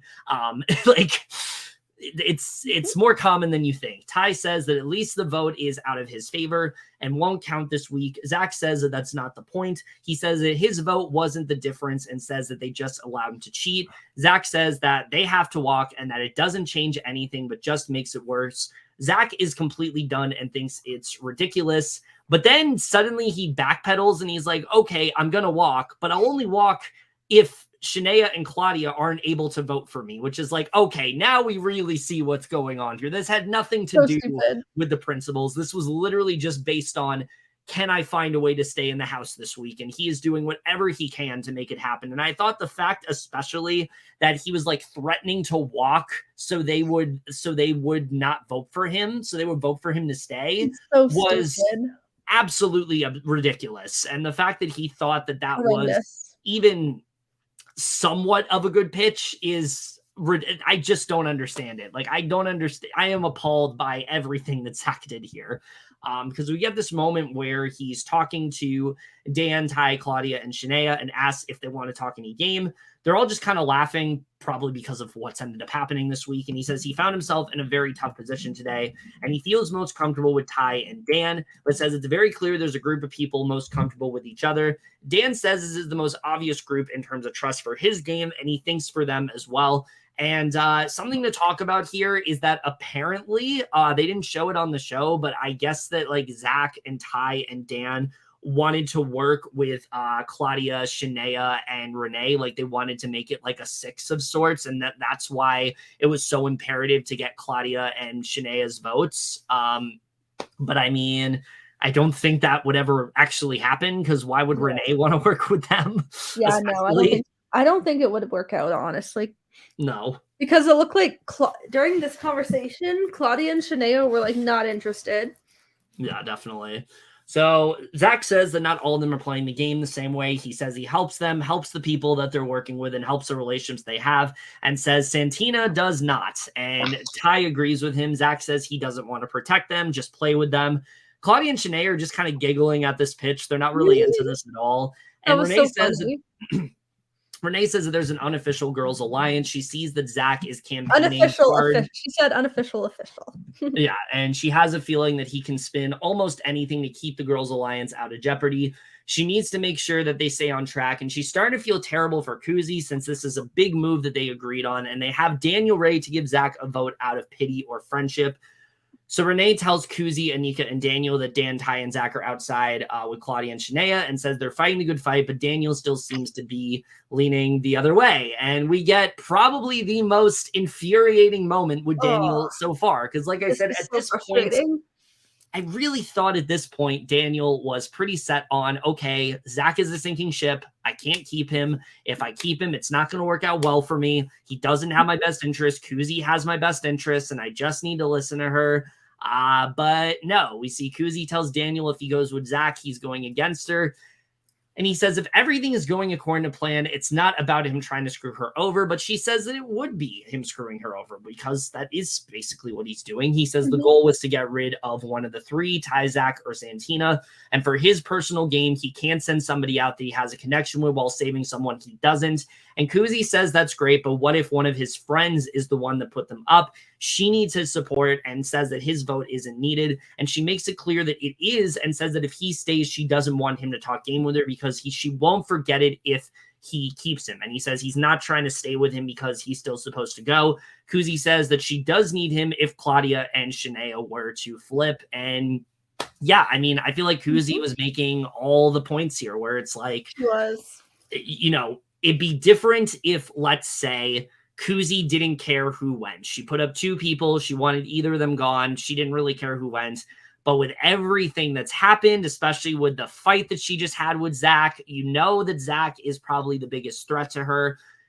Just tell her that you're voting him out. Like, you got to cut your losses at some point. And that's something that Daniel didn't seem like he was willing to do. And I do think that if there was a scenario in which, like if we were in a scenario where Daniel did have to make that decision, I do think there is potential that he does keep Zach here. And I thought that would have been really bad if Daniel did do that. So maybe like if Ty and Daniel would have kept him, everyone else vote him out. Yeah, I think everybody else would have voted him out. But I do think this would have been a game-ending move for Daniel if that was it would have been so bad.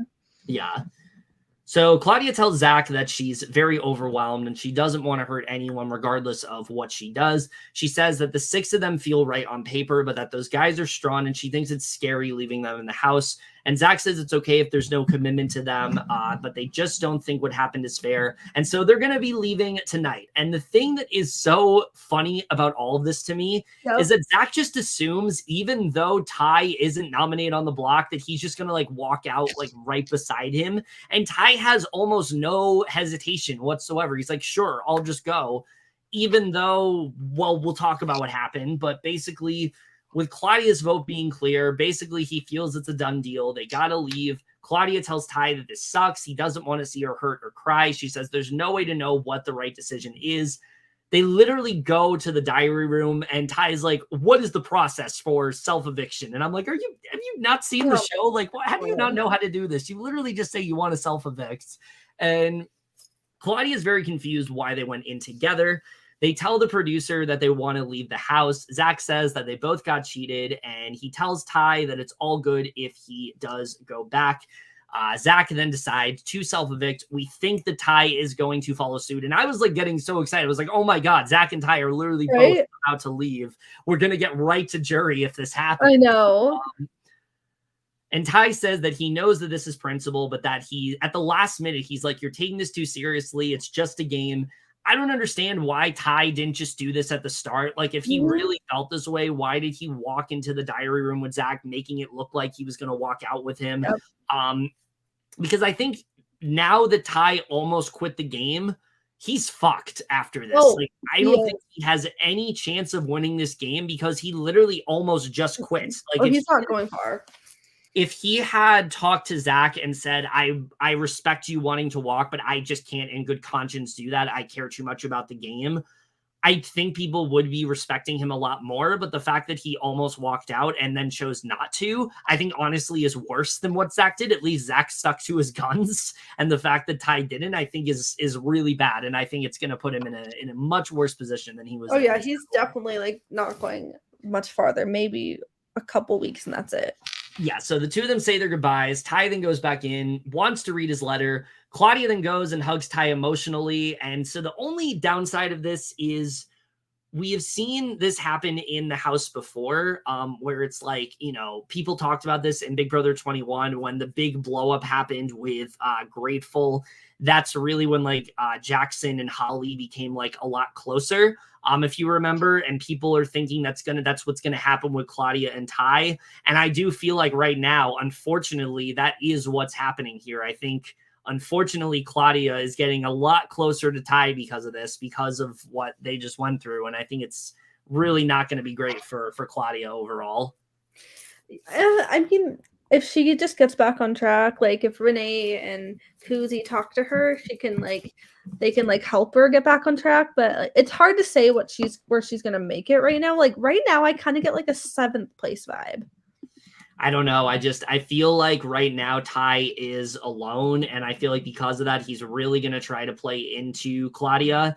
And I think Claudia might potentially fall for it, but we'll see. We'll see what happens. This scene did not spark a lot of confidence for me, though. Meanwhile, you have Santina, who's just feeling really awkward. She's very overwhelmed too. Like she's just emotional. Yeah. So meanwhile, you have Santina, who's just feeling super awkward because no one really wants to talk about what's happening. And so after all of this, and I thought this was such a funny, like, just switch in tone. We see Alyssa talks to the house guests in a very joyful manner, not a somber manner. Basically, she says that because of Zach's self-eviction, there will be no eviction vote tonight. And then she just right off the bat, she just out of nowhere just talks to them about what they're playing for, which I'm not going to lie. When she had first said the winner of Big Brother Canada 11, I'm like, are we about to end the season like right now? Are they just at a point where we've just had so many things mounted on one by one that they're just going to like just determine a winner through like the Wendy's points or something? Oh my God. I literally thought that was going to happen. But yeah, basically she tells them what they're all playing for, all the prizes that are at hand. It'll be 100,000. We don't have to read what the prizes are because they say it in every episode. 100,000 cash, 10,000 wardrobe of winners, and then the 10,000 of Shark and Ninja products. Yeah, like I said, we don't really have to read that because they talk about it in every episode anyway. I will say there's nothing wrong with the sponsors. They just need to like tone it down on talking about them so much. Well, there is some wrong with the sponsors if they're the reason we don't have feeds, because it's pretty clear. I think that one of the sponsors said, I don't want to support I'm not going to give you support for the feeds. And now we don't have feeds. So, you know, I do think there is something wrong with the sponsors, but we don't know what exactly. Bring feeds back next time. Yeah. So we then are told that this week is Whodunit week. They try to act like it's something they haven't done before, but like it's literally just the invisible HOH from Big Brother Canada 9. I don't know why she wants to act like this is new. I'm not excited for this, to be honest with you. I am to an extent, but if it goes the right way, yeah. But if it's kind of very just basic, it's going to be like a tougher watch. I just feel like it's a momentum killer. Like we're at a point, especially this season, where like things are kind of at a high, things are getting really exciting. And now we're going to have a week where nobody even knows who's HOH. And I just feel like this is not really the time to do that. I feel like something like that kind of works better in like an org. I feel like I will say with the invisible HOH, I feel like it should go to somebody kind of like random, like maybe like a Daniel or something, or a Jonathan. Yeah. Like we know who it is, but you know. Yeah, just like someone who doesn't really like, who could just do something like an easy move, because it's just the invisible week. Yeah, we'll see what ends up happening there. Hopefully it's better than how Victoria's turned out, because that really did destroy her entire game, unfortunately. It was so sad. Yeah, it really was. But with that is the week we get. And we are fully caught up on Big Brother Canada. What an insane week, truly. I can't believe how it turned out. the fact that we have already had 5 people now leave the game is insane to me. And we're only in week 3. Like, what's going to happen the rest of this season? Yep. Are we going to get to jury like early? Like, I don't think there's going to be a double eviction at this point because there's not enough people left for a double eviction. We're down to 11 already. So I don't really know. Yeah, what an insane week this was. I'm just hoping that moving forward, things are going to continue to get exciting, but we'll just see what ends up happening there. Is there anything else you really want to say before we wrap this up? Oh, I think her power went out or connection lost or something.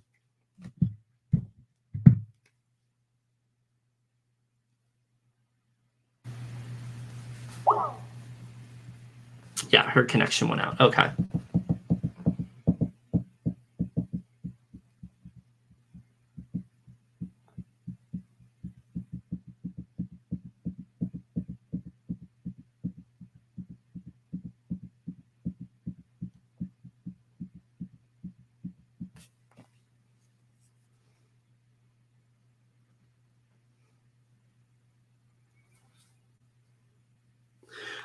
So yeah, we're gonna, before we do wrap things up, I do want to talk about what I think could potentially happen in the next couple weeks. I will say the fact that the eviction didn't happen, I think is very good for Daniel. I think the fact that he didn't end up voting out Zach, it shows that Kuzi's still going to trust him. He didn't actually make that move and vote against her, so she doesn't actually know if he was going to. He could have potentially changed his mind. So I think as long as he can regroup with her, I think they'll be on a better page. I don't know if the Girls Alliance is going to stick together because it seemed like it was contingent upon we need to do something together, and they didn't do something together. They didn't end up voting Zach out. So I don't really know if that alliance is going to remain a thing. I know obviously that's something that Kuzi wanted, but I don't know if that's going to happen. With that being said, though, I mean, what an amazing HOH reign for Kuzi. Not only did she get out Zach, obviously didn't he left, but also Vanessa ended up leaving. But now she's now, there's less numbers for Ty.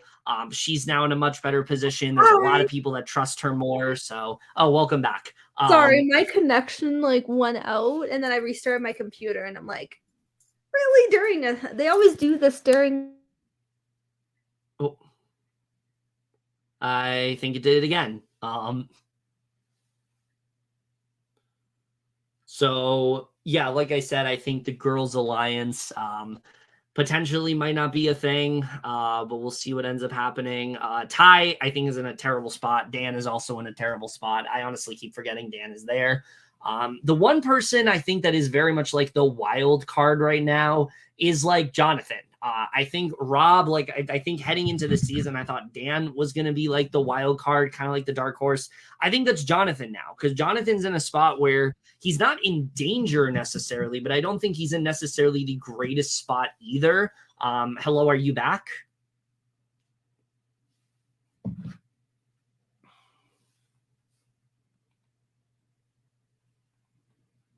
I guess not.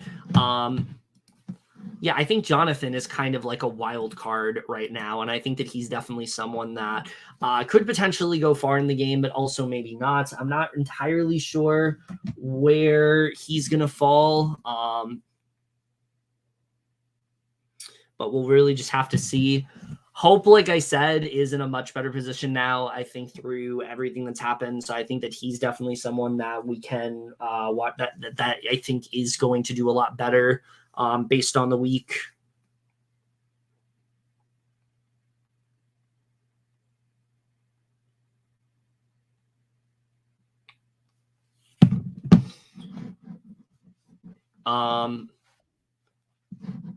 Yeah, so I'm gonna leave StreamYard real quick and see if it's mine or Allie's that's acting up. So we'll just have to see.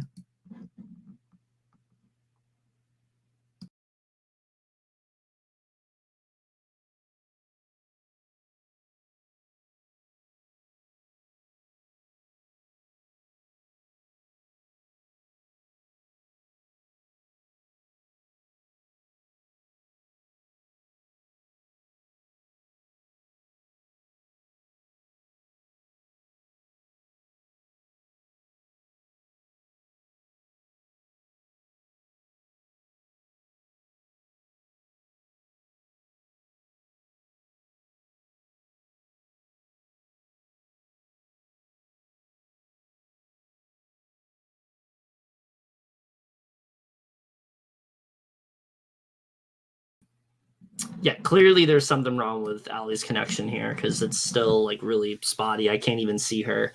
Trying to think of what else to say. Yeah, like I said, invisible HOH. We'll see how it goes. I mean, we already know who is the invisible HOH based on like the dailies and things like that. I was surprised they honestly revealed. I thought they were going to try to keep it hidden, but I guess not. But we'll see how it really ends up going. And you are still a black screen. I still can't see you.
I'm not sure what's going on with her connection right now.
Okay, what else can we talk about in terms of BB Can?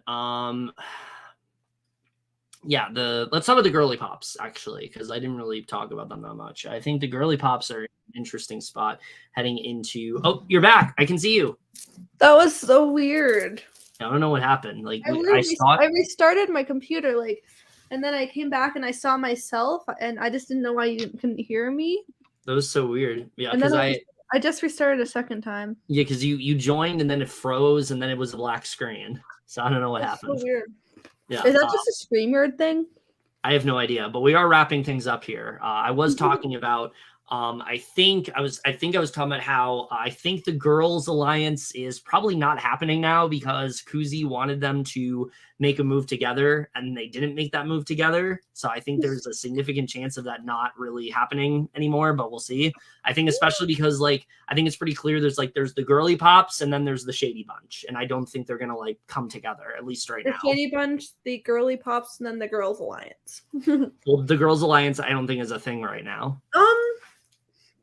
No, I honestly think it still is. Because, like, especially, like, Renee and Kuzi are always like, I want a girl to take it this week and stuff. Well, from what I've heard, it seems like they're not really, like, a thing now because like they wanted to make a move together and now they haven't. So they've kind of like branched off into their own like separate groups again.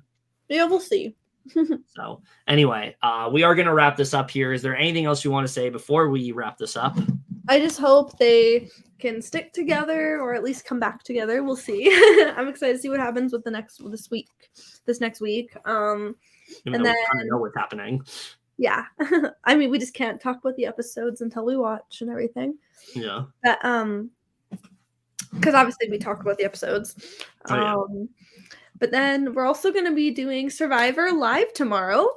Yes, because it's the merge episode, and I don't want to fucking take notes about a 2-hour episode, so we're gonna do it live. I also feel like it's gonna be a good one, so I'm excited.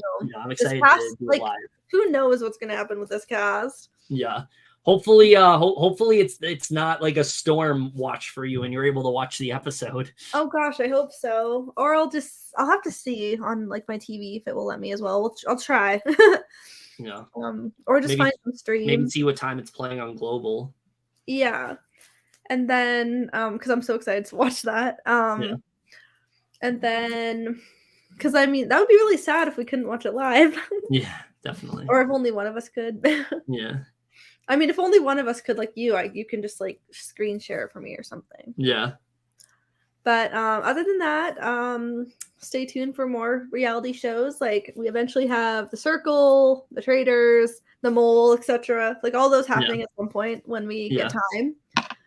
But yeah.